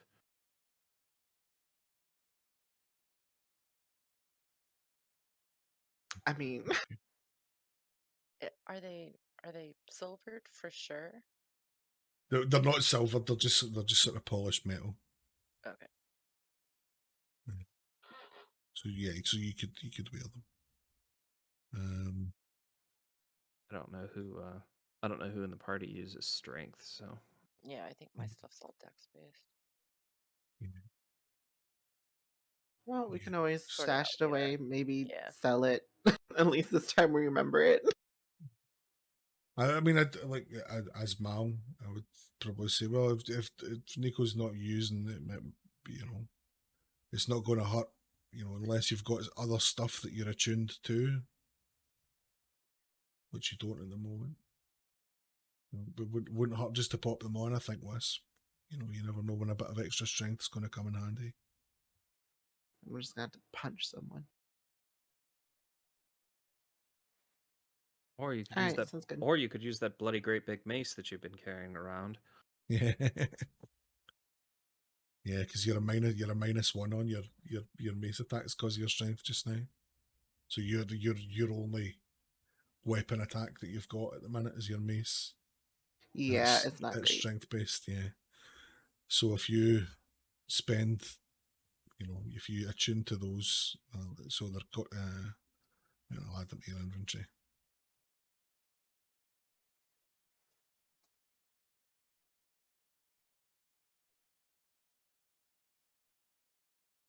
So overpower.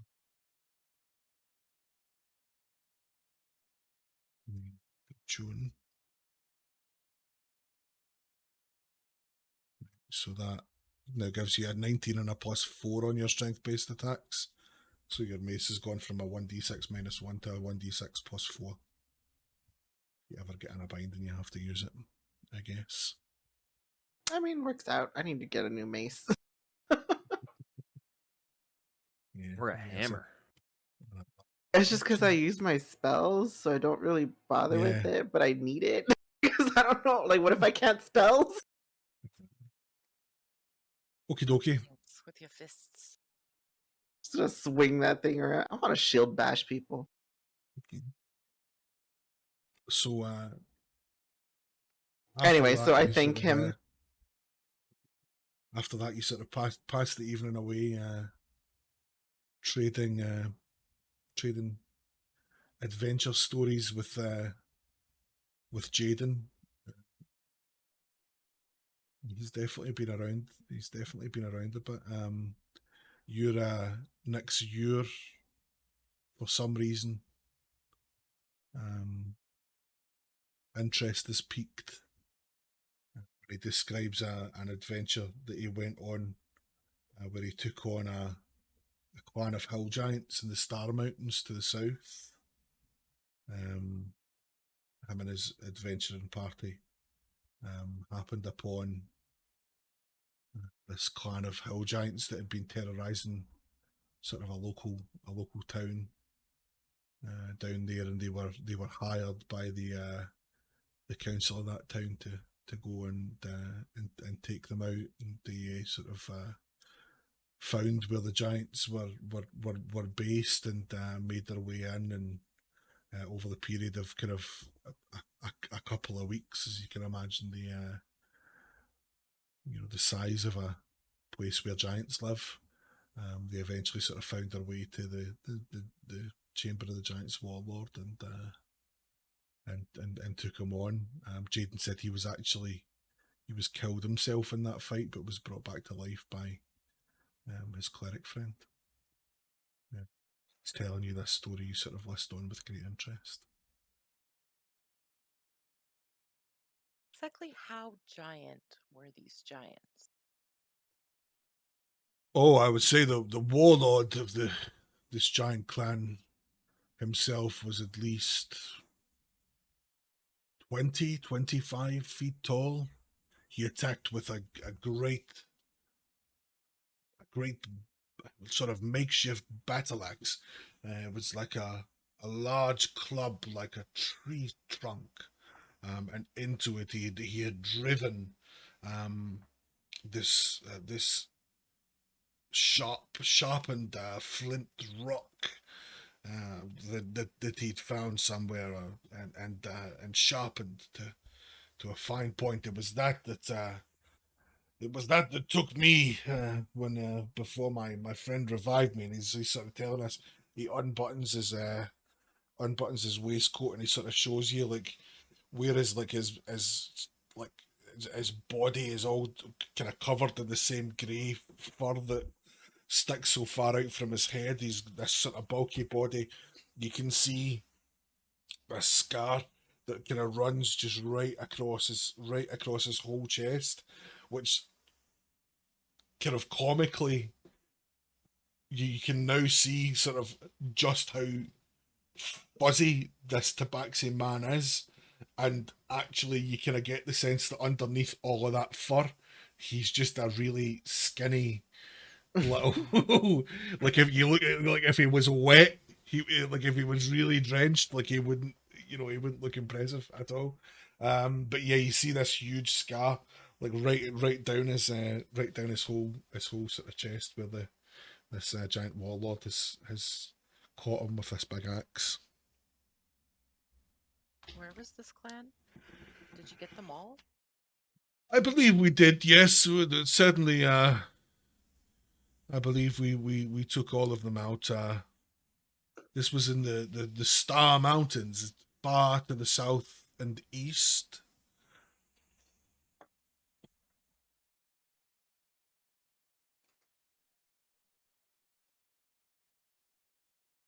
But this was many years ago now.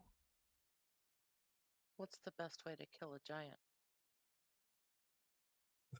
I mean, I guess hit it until it dies. Really, I was, with the warlord, at least I was unconscious at the end of the fight. But with all the other giants, it was just a combination, teamwork, magic, bit of magic, bit of brute strength. Myself, I like to fight with my quarterstaff here, and he sort of takes it off his lap and just like with one hand gives it a bit of this like really deft spin, and then just holds it out and like you sort of see the end of it like sort of start to twang like in the kung fu movies, like the way he's holding it. He's like, so myself, I like to use this and these, sort of gesturing at his fists. So yeah, you just need to same as anything, hurt them enough, they'll go down. They're just tough.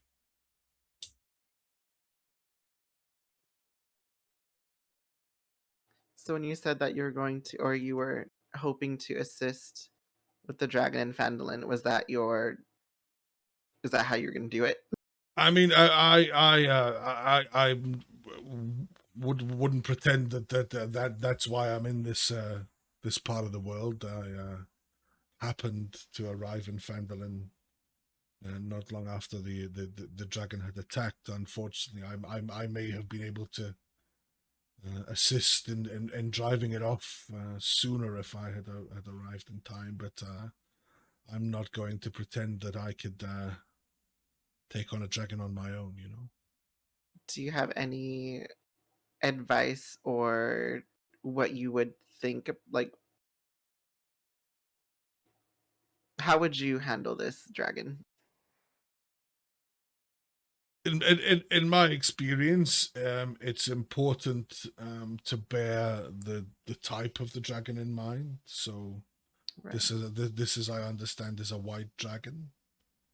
So We've known it to do ice and frost things. So I would not be trying to use any magic that tried to damage it with cold. Mm-hmm.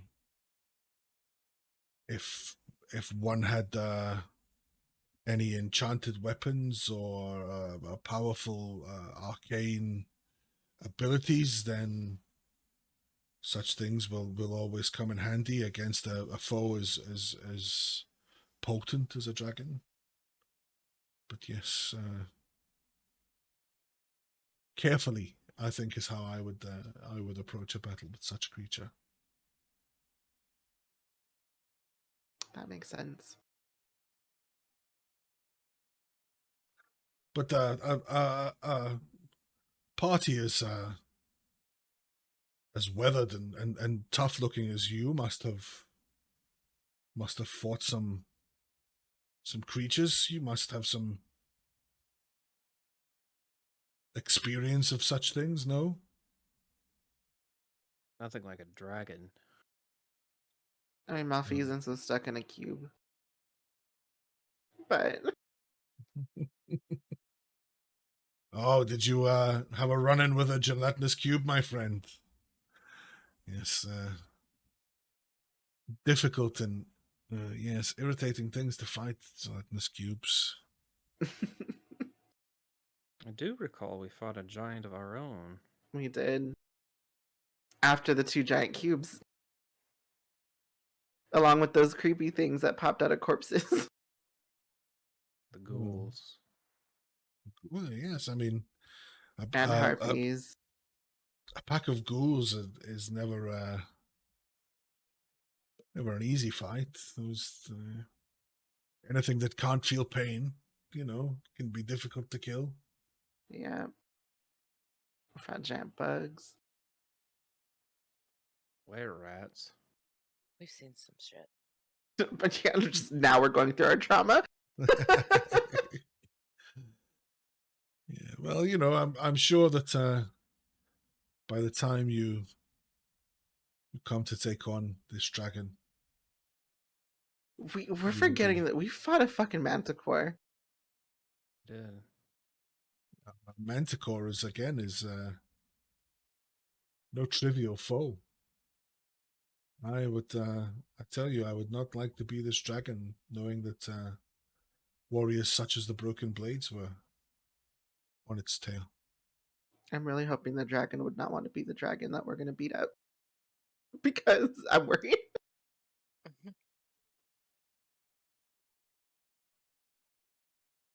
As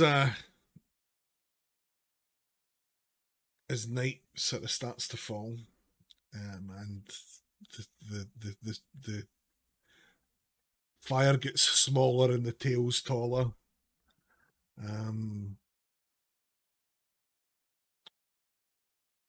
Jaden stands up and he says, I thank you most humbly for your hospitality as a means of repayment. Please allow me to share with you, just for tonight, a special skill shown to me by my wizard friend. He's going to stand off to the side and start sort of making arcane, patterns in the air. And he casts Leoman's tiny hut. And he and in front of you, a large dome made of kind of golden energy appears. And then as it does, he kind of makes another movement with his hands, and it sort of takes on the appearance of the grass and the foliage and the bushes kind of around them. And he says, nothing that I do not will can enter this dome. If we sleep in here, we shall not be disturbed, and it would last an entire night's sleep, and it will save you from having to place watches this evening. It is up to you. I offer it as humble thanks for your hospitality. Fascinating. I run in Thank there. Okay. No mosquitoes for me. Thank you. And once again, let me offer my apologies for my brusqueness earlier. Not at all. Not at all. It's I should have made myself known much sooner. So as you all sort of make your way inside the dome, it's like you're walking into like a sort of small hillock, and then you just, like, anyone observing from outside would just sort of see you walk into this sort of small hillock and disappear. As you get in there, you can all you see is a sort of shimmer in the air, but otherwise it's clear. You can see out, you can see everything around you, but you're hidden completely from the outside. As you're sort of sitting, sort of marveling at this thing, like a bird, like a sort of fat pigeon comes down, and just sort of sits and starts pecking as if it's sort of pecking at the ground looking for worms or something, and its head's just sort of recoiling, rebounding every time it sort of pecks. Its head's rebounding off of the outside of the dome. So you feel like, you're pretty safe in there and can settle down for a long rest safely. You can set watches if you want, but you're unlikely to be molested within the tiny hut, unless it's by someone that you got out of the hut with. I was gonna say, like, there's no point, because if we're doomed, it's already too late. I walked in the bubble. So well, I get comfortable, wrap myself with my little cloak. Do you pull your cloak of many fashions round about you and have it take on the appearance of a nice warm blanket? Oh yeah. The rest of you settle down, kind of topping and tailing within the dome. There's actually a good bit of, there's a fair amount of space for all of you to fit in there, along with Nick's. So you kind of make with the bedrolls and the blankets and the sleeping bags and stuff, and settle down and get comfortable. And soon enough, sleep takes you all. The night passes safely and uneventfully. In the morning, the spell's duration wears off as the sun is rising on the western horizon.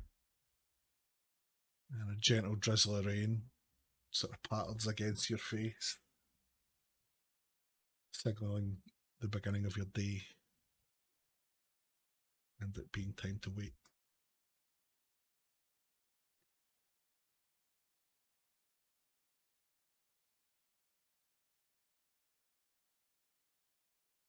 You see that Jaden has left already, on foot, keen to be on the road.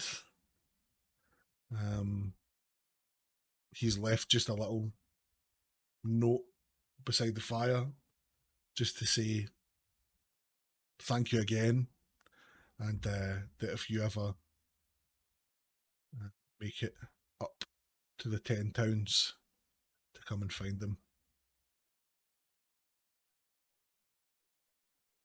And the day stretches out in front of you with its infinite possibility.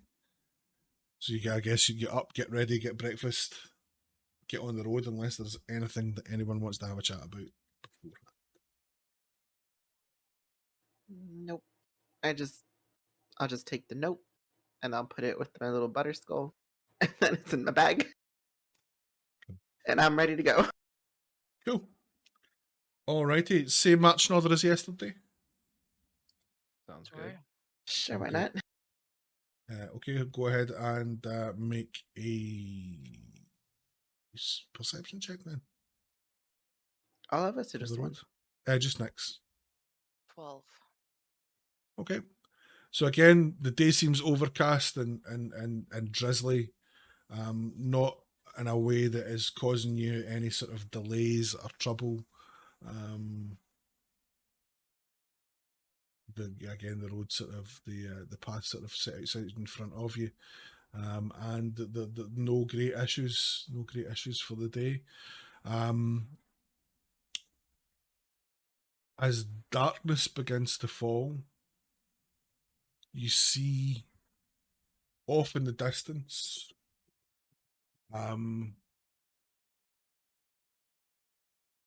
just as you're sort of thinking about settling down to camp for the night, you see in the distance, like a number of little sort of orbs of light appear and then sort of dance around, move around as if they're sort of dancing around each other, and then disappear and reappear in other places. Almost kind of as if they're, they're sentient, like, the way they're behaving would sort of indicate that they kind of know what they're doing.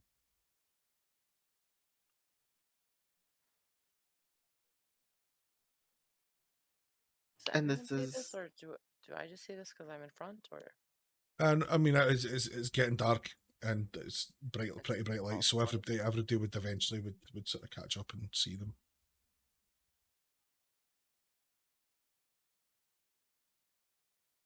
What are those?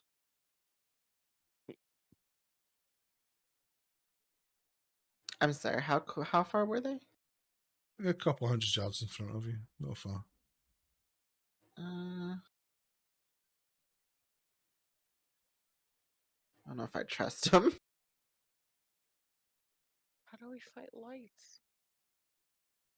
Yeah, I'll look over at Nyx. I'm like, do you recognize those?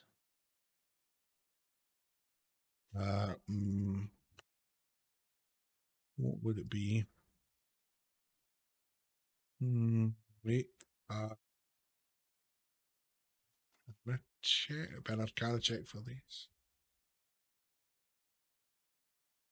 18. Okay. So you recognize these from sort of stories that you've heard, sort of in, sort of cup talk and various inns and taverns that you've visited with Vale, like since you sort of came back to your senses, however long ago that was. Stories that are told around graveyards and the sort of final resting places of important beings and magic users, etc. You recognise these faint glowing orbs as Will O Wisps. I knew it. I mean, but I didn't. But I did.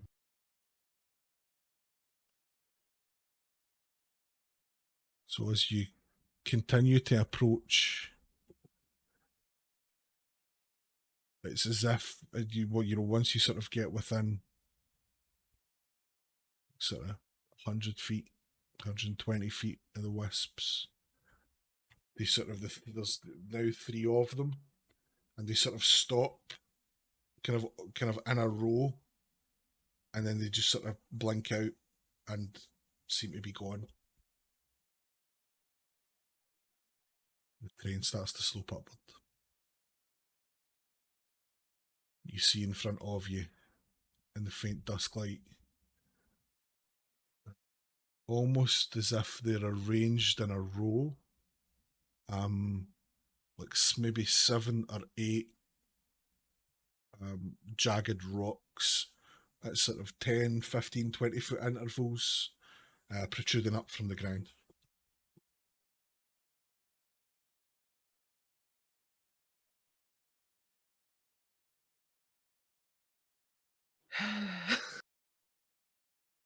I have concerns. This certainly looks like something. Yeah. Does someone want to investigate? Vale's gonna hop down off her horse and start looking at these rocks. She's going to go over and kind of touch and feel them with an investigation check. Okay. It's a 13. So Vale says, these do not feel like normal rock. These almost feel like petrified. Mm. Petrified. Like hollow, and she knocks on one, and like the sound it makes is way more kind of resonance than a rock would make. It's like thum thum thum as she knocks on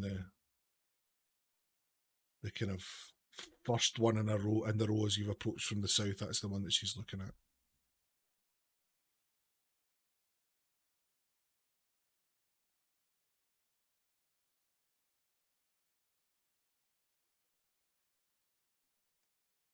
I have no I think- clue what to do here. I think this might be the place that we were looking for.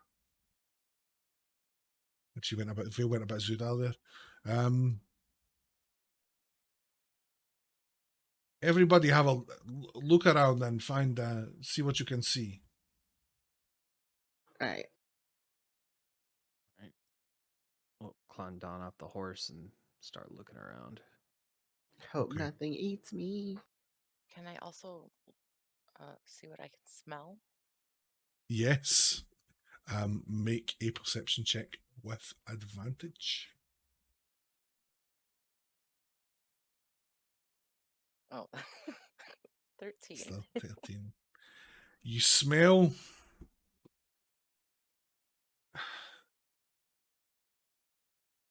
it's like a musty, mushroomy sort of umami nature, sort of decomposing, composty kind of smell. And with your kind of heightened senses, you're starting to sort of feel a bit of directionality to it, sort of towards the further away rocks.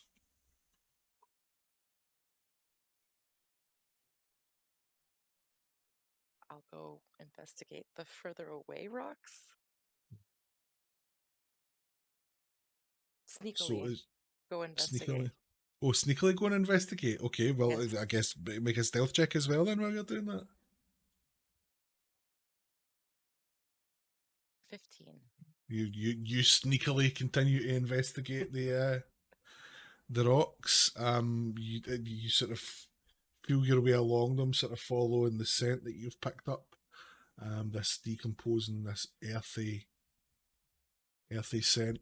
And you sort of can almost sort of feel it as if it's you're now kind of you've gone past sort of feeling along like maybe 4 or 5 of these rocks, and you get to see the sort of 7th one along, and the smell's getting really strong there. You kind of knock it like you saw Vale doing before. It gives that hollow ring, but it sounds this time kind of even more resonance, almost as if there's something else that's giving it a bit more room for that sound to reverberate.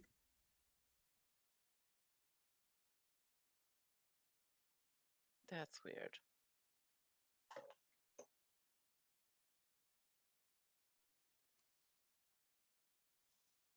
So Mal's going to kind of sidle up alongside you. Just be like, what are you thinking, Nix? Smells funny. And it gives you a bit of a look, and he's like, Rangers.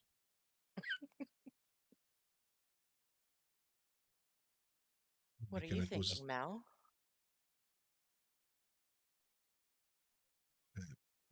You look, and I'll tell you. I'll just figure out what Mal might be thinking.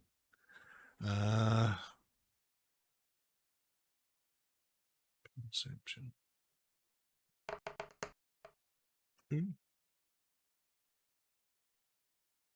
Mal kind of looks around, like kind of away from the rocks, and looks at the sort of the hill that it's stood on, and he kind of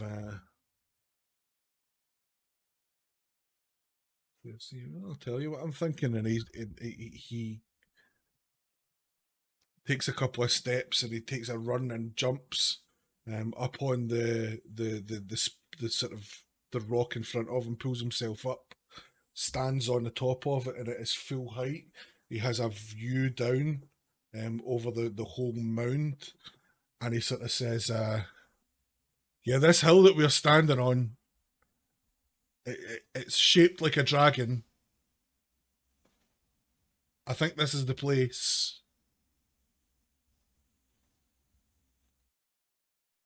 Now all we have to find is a way in.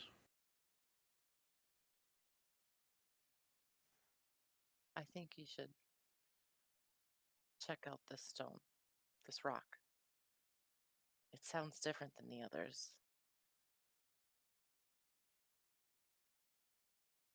I'll head over there and take a look.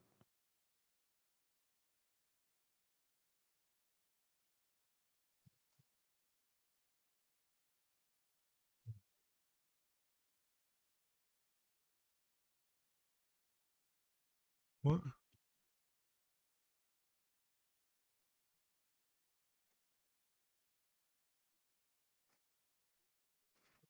Sorted this on, put all your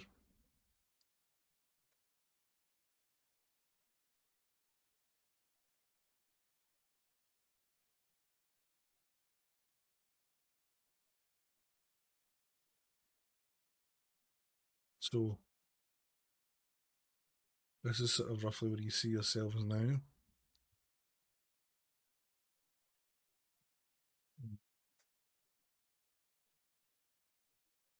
The rock that that Nyx has stood at is this one.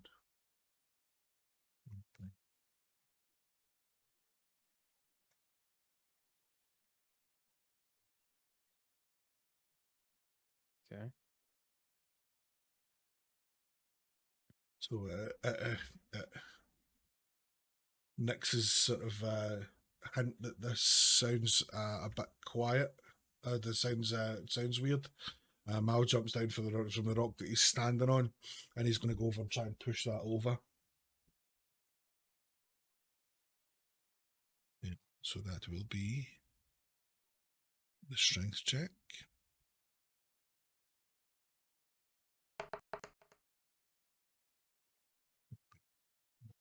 So as he pushes and pushes, it's just not it's not for budging. Someone's going to have to give me a hand.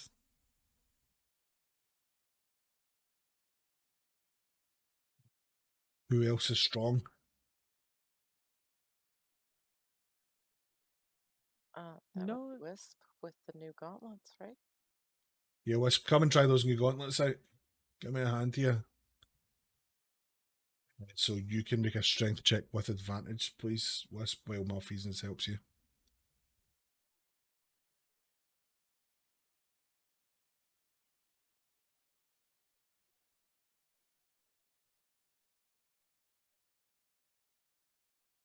Sorry. Going for a pee-pee. You fell asleep.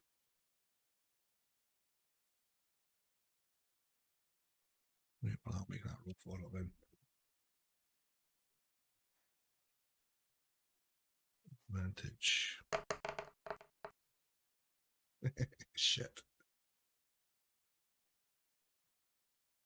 Okay, so in fact, I actually did a sign off.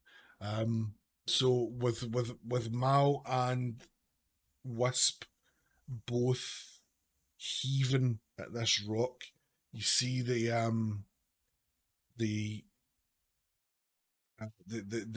gauntlets that Wisp is wearing, the eyes of the kind of embossed ogre starts to glow a little bit as she's pushing and pushing and pushing while it kind of imbues its power into her.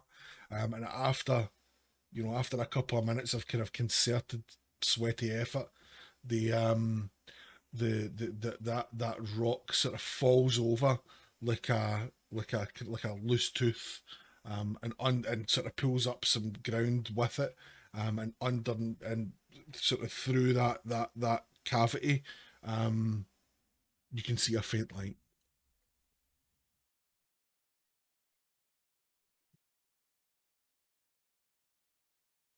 Can we tell how far down? Make a perception check.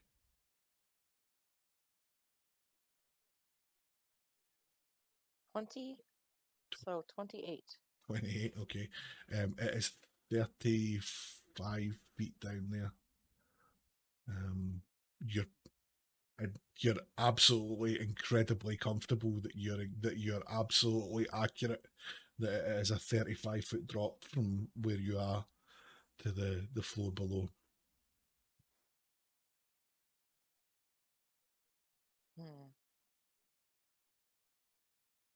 Is it? You said it was a straight drop down. Straight drop down. Okay. So Mal's. Oh, there you go. I was gonna say I'll dig out the climber's kit. Oh, wait a minute. I don't need the climber's kit. I'll dig out the climber's kit for the others and get it set up. And I'm gonna do that freaky vampire walk down the hole. Nice. So you get your climber's kit out and you sort of you tie off, hammer like a piton into the fallen rock, tie a rope off of that and then dangle it down and then just kind of give the rest of them like a little see you in a minute as you sort of crawl face first into the hole, find yourself on the underside of the ceiling, and then you just sort of stand up, turn round, and sort of walk down the wall onto the flat of the floor. Follow him down. Okay, so I'm just going to assume that everybody is going to follow Nicodemus down into this chamber. Okay.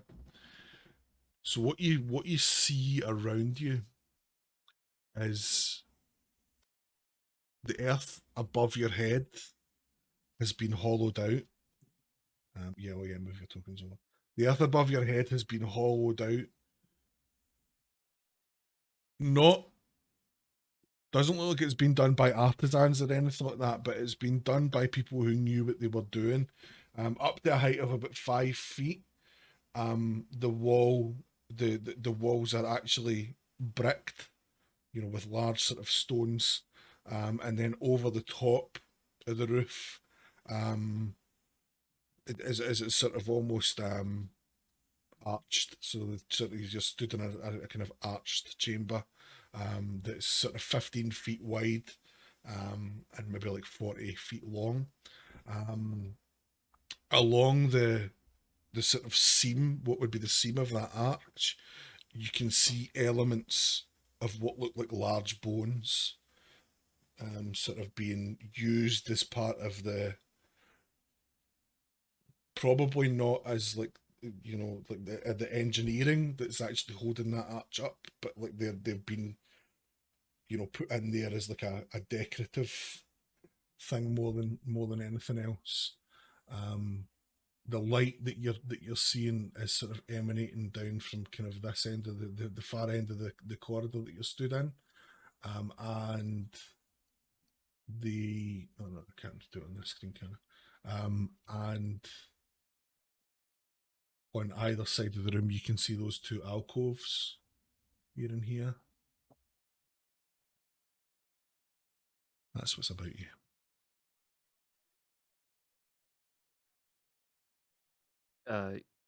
You said this was definitely done by people who knew what they were doing. Is there any sign of like what kind of craftsmanship it is, or like what civilization made it?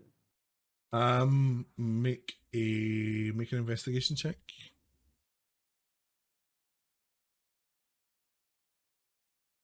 13. Okay. You don't see anything like by way of like written language or particular sort of flourishes of craftsmanship that would give you much of a clue, sort of one way or another. You would know, given your own ancestry, that this is not an elven tomb. But it could literally have been, it could have been put together by any other race at all.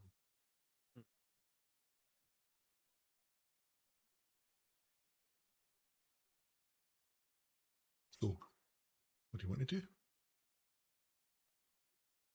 I'll make my way forward, check out one of these alcoves. Okay. Kind of stop here and kind of look around into it. Okay. I'm going to say Vale's going to do the same on the other side then, when she sees you doing that. So I will make an investigation check for Vale, and you make one for yourself. 12. 12, okay. Investigation. 23. So, what you see in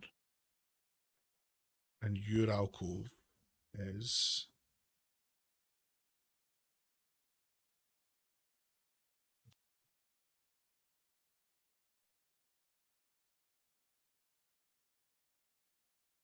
there's sort of a dusty plaque on the front of the crypt that sort of rests within that alcove that just says her squire. And the lid of the sarcophagus, the coffin that's in there is otherwise sort of pretty unadorned, just like a rectangular stone box with a squire etched into the front of it. What Vale sees is a much more ornate sarcophagus with the sort of the kind, the type that you see like in like would usually be holding like a Knight Templar or something like that in a movie, where it's like a representation of the person on top of the lid, holding kind of from their chest there a stone reproduction of a hand and a half longsword with what looks like a sort of dragon's tooth in the pommel, and on the sort of side of the front of the sarcophagus, it says, "Here lies Lady Tanamir Alagonda, Slayer of Dragons."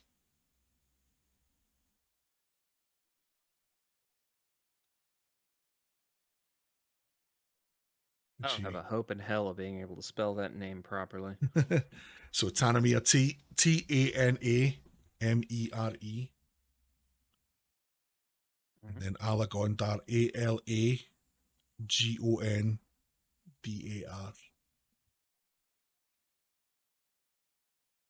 So Vale kind of relates that back, and she says, "This is definitely the right place. This is the tomb of a dragon slayer." We're tomb raiding now. That wouldn't be the first time.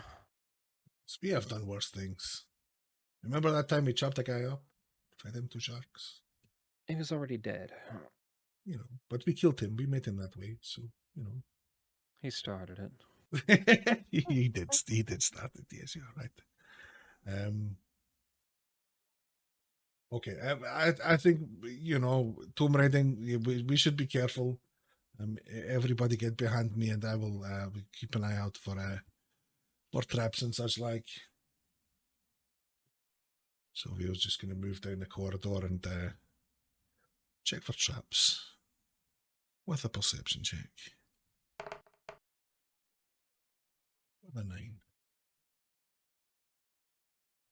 I think it is safe.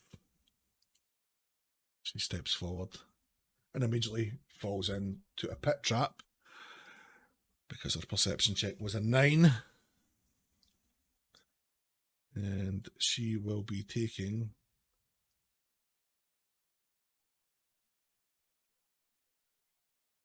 the forgettings for pit traps.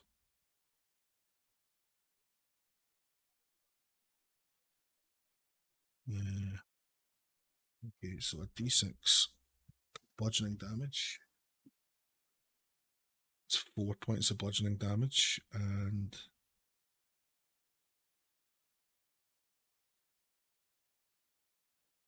so she's fallen into a pit that's 5 feet wide and 10 feet deep, dug out of the earth.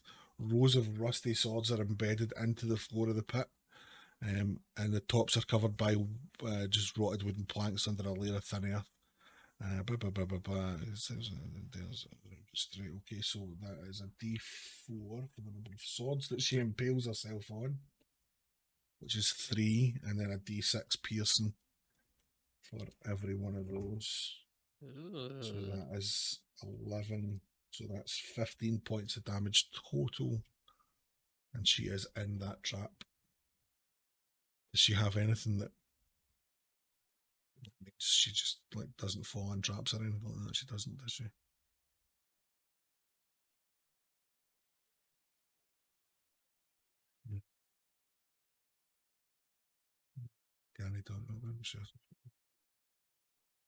Nope. None of that. So that was 15 points of the damage. The veil. Somebody help me out of here! Do you have that rope? Well, I used the climber's kit, but I have rope. yeah, can't remember what was. Okay, so I don't will. remember if we have it. I just remember there was rope. Yeah. So will yeah, go help. so easily enough, you sort of lower a rope down to her. Malfeasance will stand behind you and let you kind of tie it off on him, and between the rest of you, you can pull her up without any kind of great hassle. Sweet. I think we should be really super careful as we move through here because that really hurt.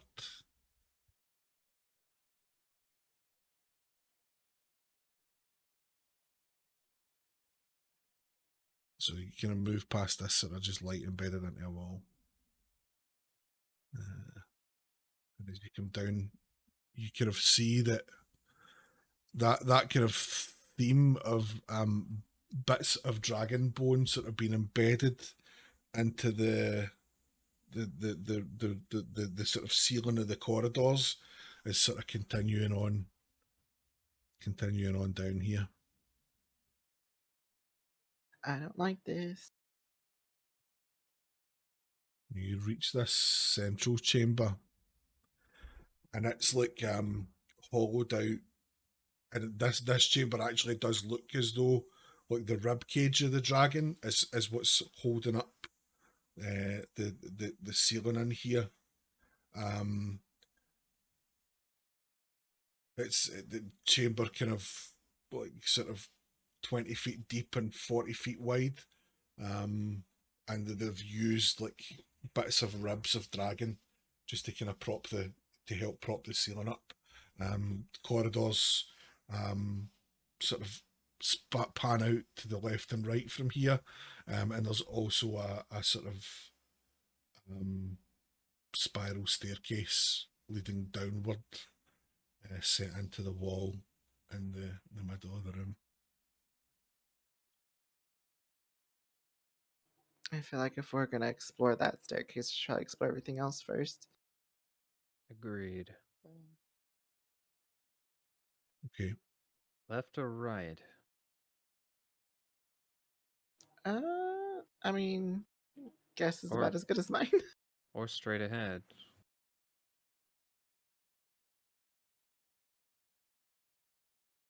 Yeah, I feel like there is also a Mhm. corridor to the south that will let you go straight ahead as well.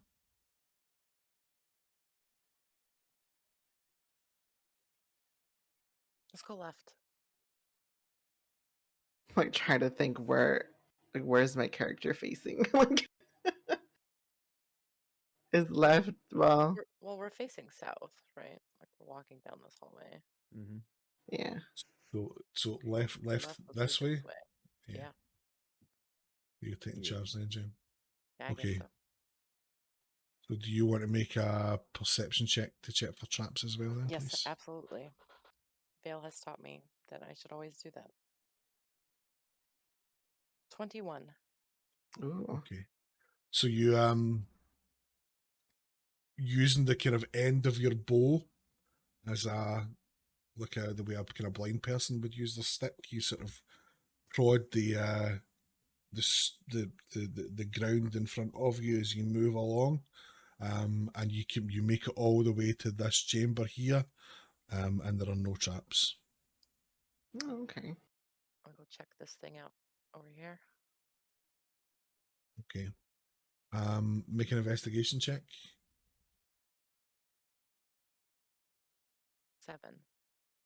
7. Okay. Just looks to be a plain, unadorned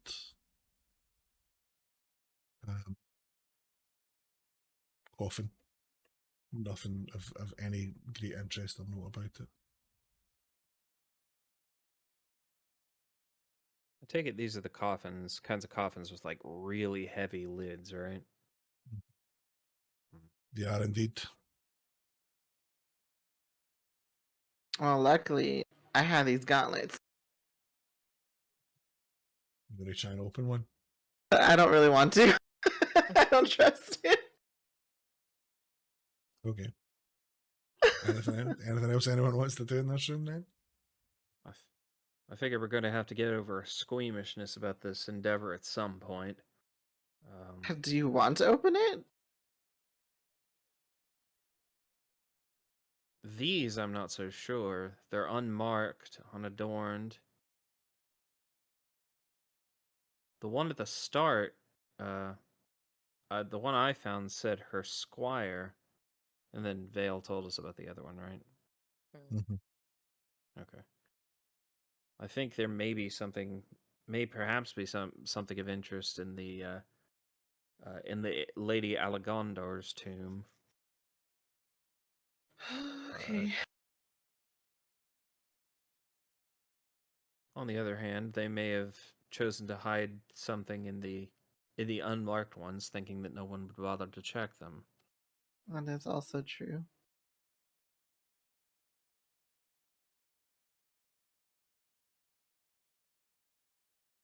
Simplest solution would be to open them all.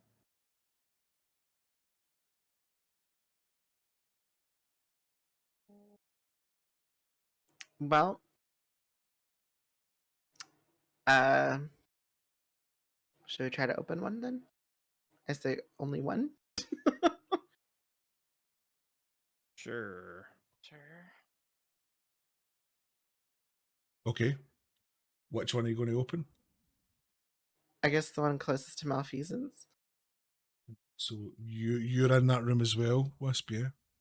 Yeah, I can't move myself. So okay, you can't move yourself? No. Just-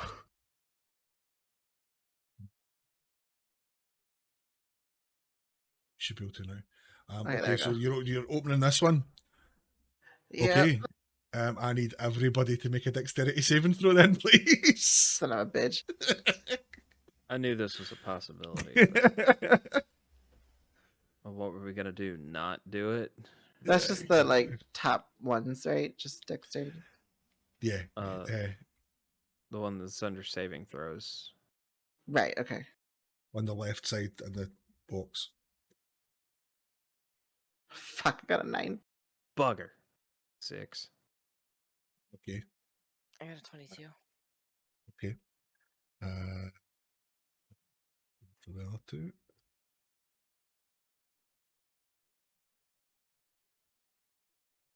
So Vale is a dex save. Natural 20 for 28. Malfeasance.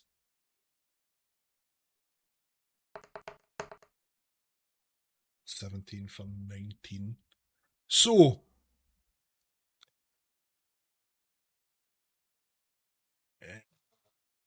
bump flips. Anyone who rolled less than 15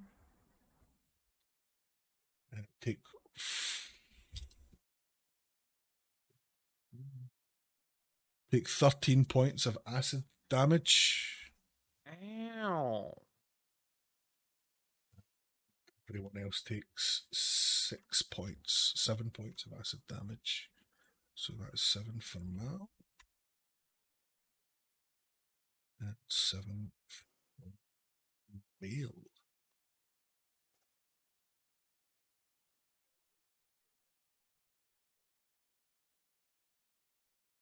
Is that all that happened?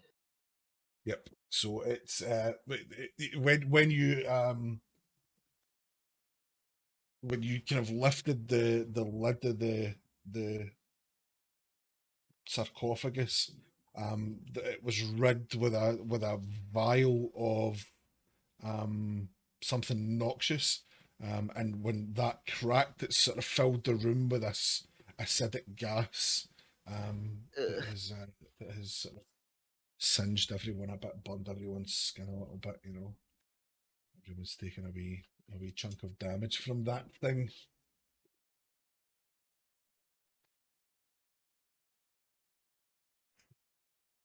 Yeah. You guys. Alright, What so do what's our next? plan?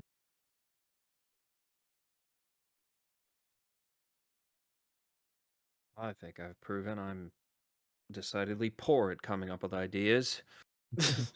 How many times have I told you have to check for traps?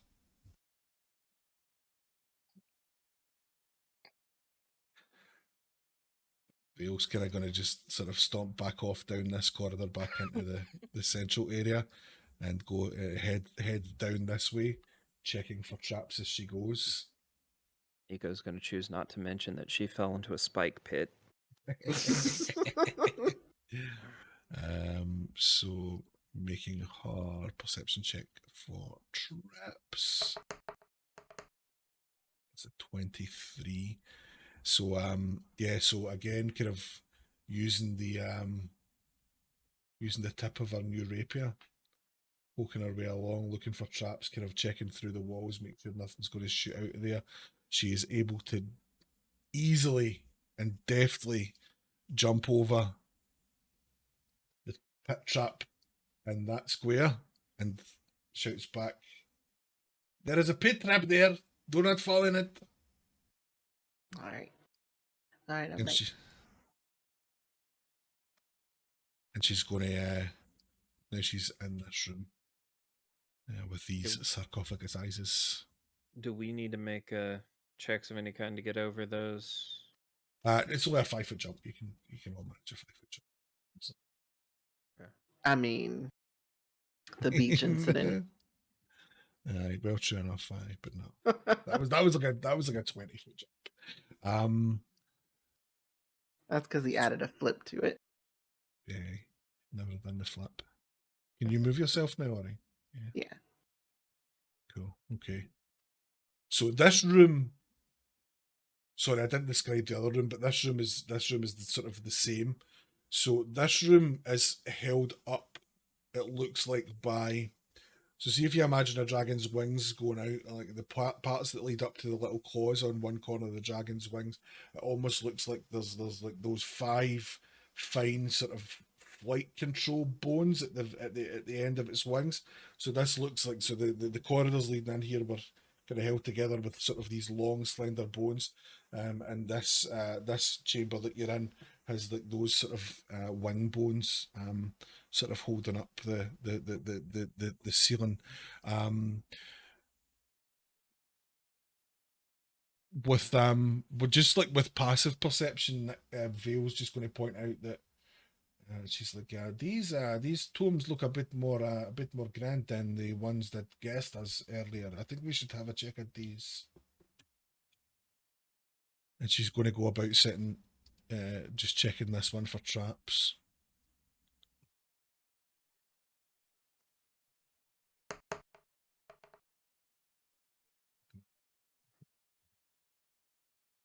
So she kind of has had a look around it and has not found any traps.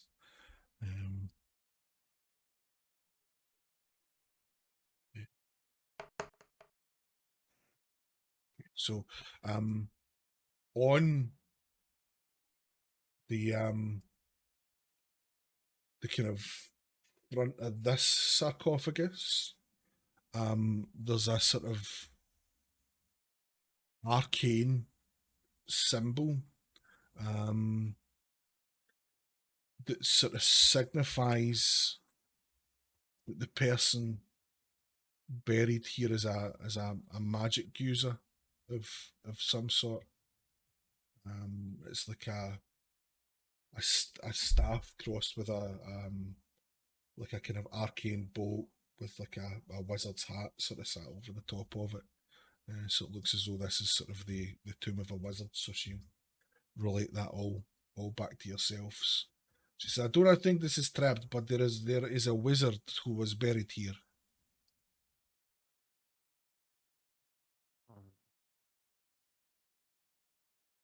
And she's just going to kind of do the same, going round all the others as the sort of designated checker of traps. Yeah. So I'm just going to make one roll for all 3.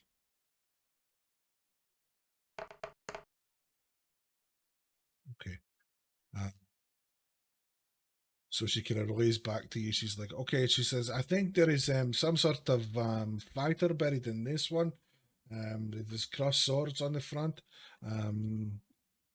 She says, she goes to the this one here, the one down at the bottom right of the room, that one. And she says, I think this is the one that's one like you, Nick's a ranger. That is a bow and on the front of the tomb.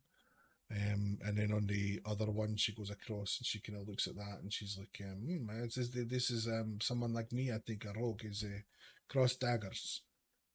I think this maybe was the tomb of another party of adventurers that came to try to kill this dragon. I must say, that's unexpected.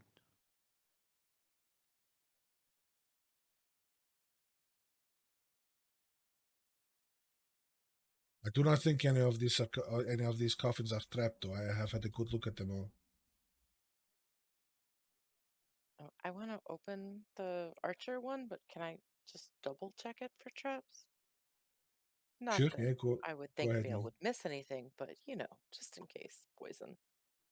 yeah, definitely make a perception check. 20. 20. Okay, it's definitely not trapped.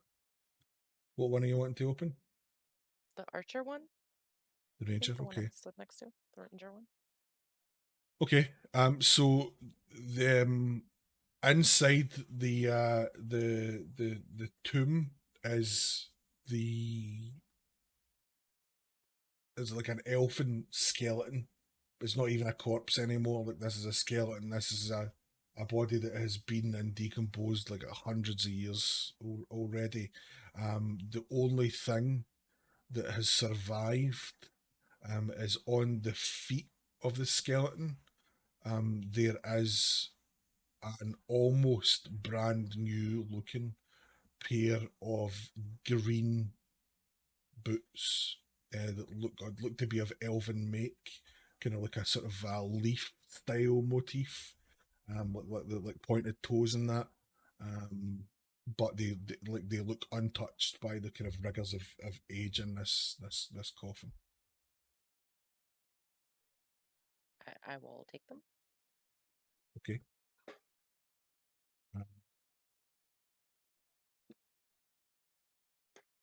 Okay.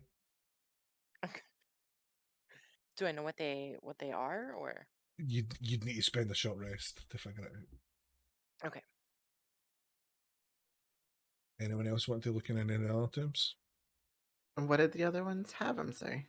So there's a wizard, a fighter, and a rogue. So Bill's going to have a look at the rogue's tomb. She goes over and opens it up. Was there nothing anything in the one that spit acid at us? Nah, it was a decoy. That one. That was a bit of a fuck you trap rather than actually being something's burial place. Okay. We should probably go to the first couple ones we skipped too. Okay. I'm not sure I have the strength to open one of these coffin lids.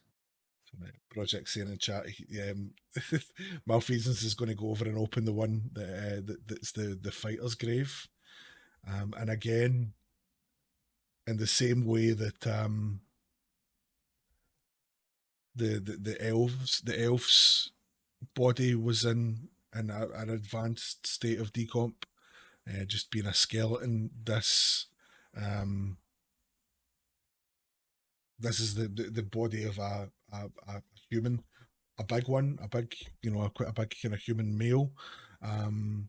Again, everything else that might have been of use has decayed and faded away to dust, except for round the neck of the skeleton is an ornate necklace on a thin gold chain, and there are three sort of baguette shaped rubies held in a pair of gold hands. So Mal's gonna take that and pocket it as well. Okay. Guess I'll try to open up the one with the pointy hat. Okay. So you get your back into it, you get the lid off it. There is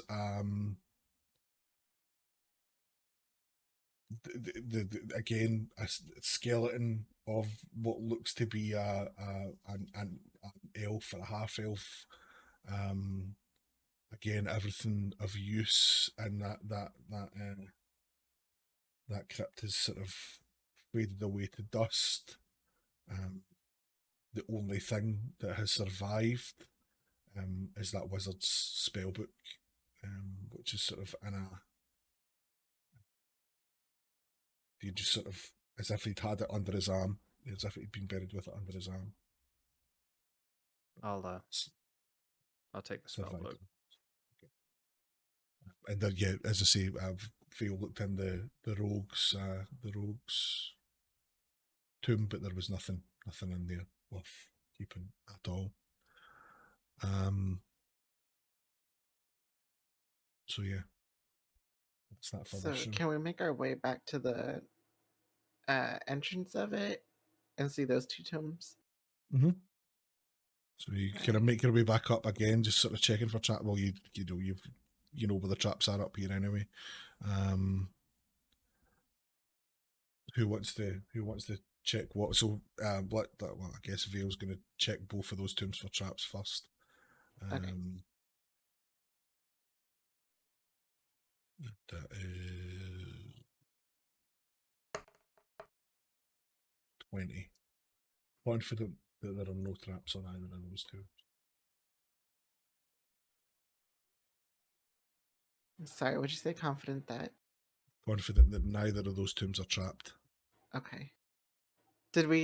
One of them had like it had something on it that said it was someone, right? Yeah. So the one that Nico, Mal, and Vale stood at just now is the tomb of the woman who legend has it actually defeated the dragon here. Okay, we might need to open that one. And the other tomb is just her squire, so Tanamir Algondar, who killed the dragon as Draka here. I wonder if either of them will have something that we could use. Let's just open them all. We're already raiding tombs. Yeah, I just don't want to get gassed again. All right, let's just open them. Okay. So you open both. Roll for initiative.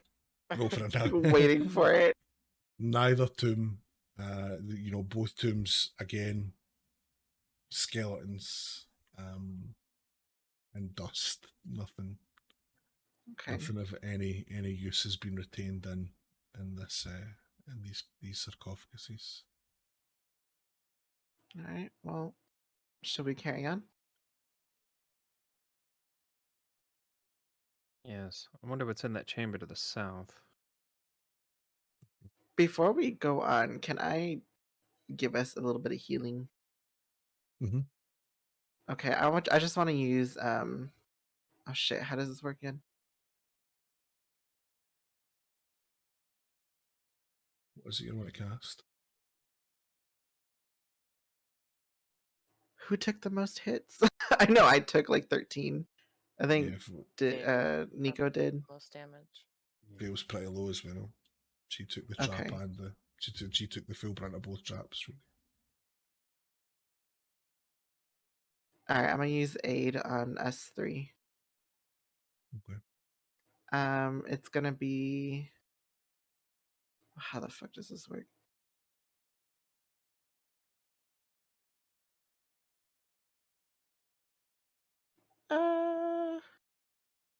It's just gonna be the heal 5 and increases by 5. 5 temp HP? It's 5 actual HP. So it's your overall. Yeah, regain 5 hit points, and then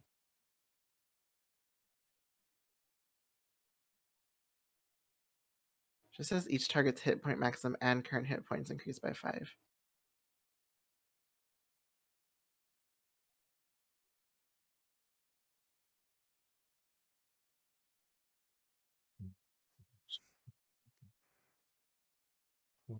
What?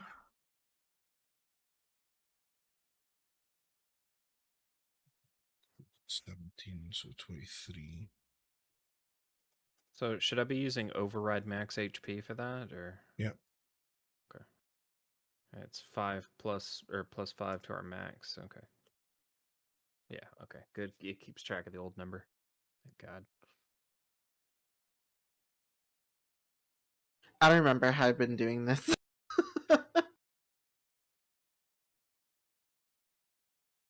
Yeah. So that she's at.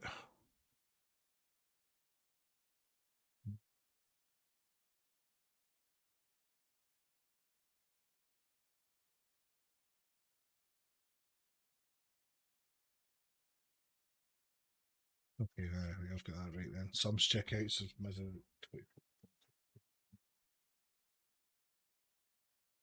Okay, what we doing? I want to head to that chamber to the south, check, but I don't know if I want to lead the way there. I will lead the way again. I can check for traps as we go.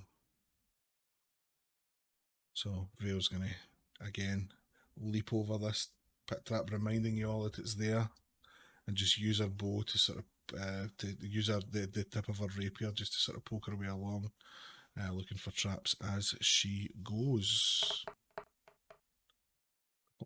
Okay. So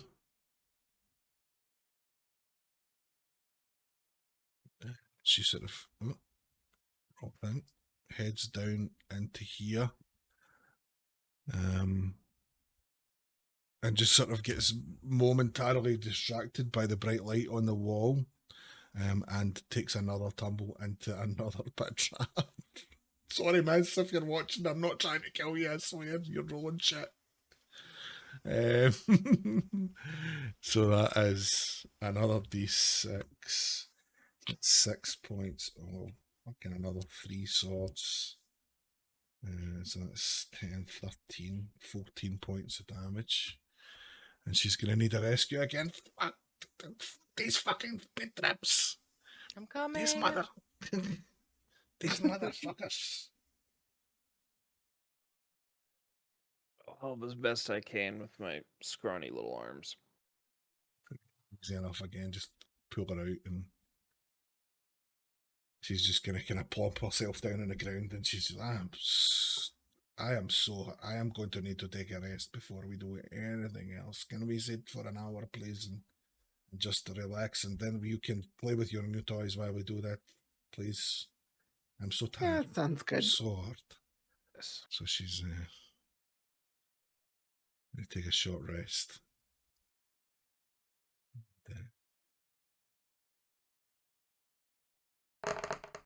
Use some hit die. Fuck that. All right. Short rest and 26 points, 24 points, 22 points. Okay. How does short rest work? So you just hit the short rest button, and if you've got hit points that you can recover, you can use your hit dice to do that. So you just, like, however many hit dice you want to use, you just tick the squares and then roll the dice, and it'll apply that healing automatically. oh, okay. So we need to do a dice roll for that. For hit dice, yeah. Yeah. Okay. Is that hit dice different from, like, those boxes are different from our spell slots, right? Yeah. Okay. So should I just click all of them, or like, why do I have so many? So you might need more later, basically. So okay. So how hot are you just now? It's 9. Like 15-ish down. And what's your hit dice? Like, what type is it? Yeah. It's a 1d8 plus 2, and I have 6 of them. 28, 15. So 15 would probably be an average roll for like 4d8 ish. So you might want to, like, try using 3 at first and see how you go on. Yeah. I'm back to full health. Yeah, boy. Yeah, boy. So whilst we are short resting, Nyx, I don't think you I did can. anything. Okay. No. Now let me. You rolled 5. There should be a plus on or plus to that, right? There you go. Back to full health. You hadn't rolled any hit dice. I used 2 and got you back to full health.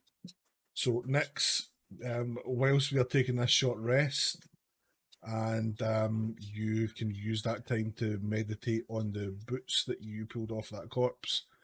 Do you wish to do that? Yes. You may add boots of elven kind to your inventory.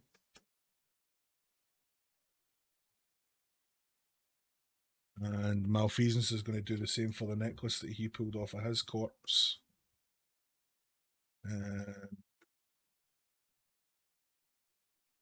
That's a periapt of wound closure.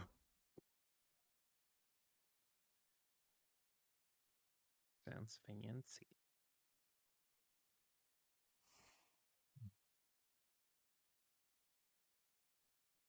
Attunement. Oh, periapt of wound closure. He's not attuned yet. Anything attuned yet? So for your guys' info, periaptive wound closure. Whilst you wear this pendant, you stabilise when you're dying at the start of your turn. In addition, whenever you roll a hit die to regain hit points, double the number of hit points is restored. So it's a pretty, so it basically stops you having to roll death throws and doubles all your hit dice when you're healing with hit dice. It's a fucking good thing.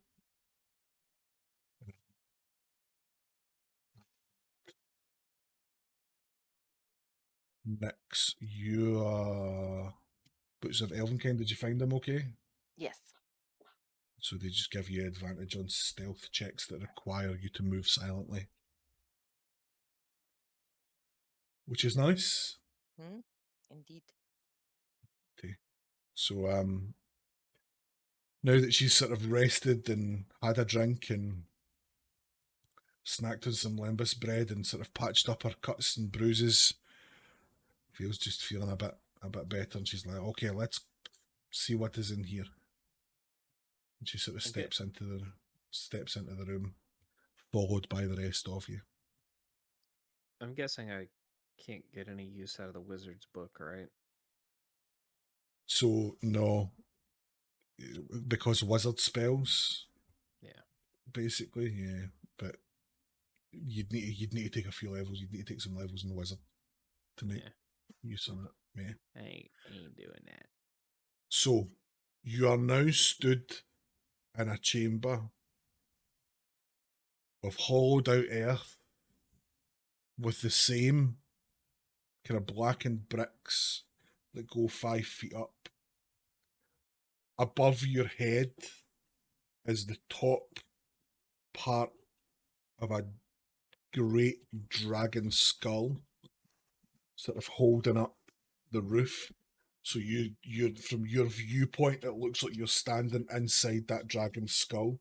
So you can see in front of you, like the kind of elongated snout and the slits where its nostrils would have been. You can see the sort of top row of jagged teeth like daggers, like 6-inch canine teeth, and angry looking bite. You can see the hollow eye sockets of where the dragon's eyes would have been, and in the middle, right in between those eyes, you can see a great cleaved wound where the sort of death blow of this dragon was struck, and sort of spidering out from that wound, cracks, like energy, like almost like lightning bolts sort of emanating from outside of that wound. In front of you, there's a small raised dais with, protruding from the top of it, the handle of a 1.5-hand long sword, and the pommel of that sword is set one hooked, jagged dragon tooth.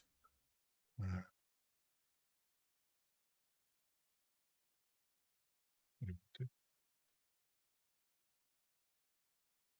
certainly looks familiar. Like the sword from the tomb at the beginning. And then I sort of pause, and then go, I'm not touching it. Malfeasance is kind of eyeing it greedily. And he's like, long sword is kind of my thing. And he puts his hand on the hilt of the sword. And you hear, all of you, this is the weapon of a hero. Prepare to be tested. And that's where we're going to end this week's session. Fun! As I say, had Project and Miz been here, we would have been having that fight today, but I'm going to string you along for another 2 weeks and let you look forward to whatever that's going to turn out to be once the other guys are here. So Sounds thank you. good. Sounds good. Lots of fun. Well, it's fun.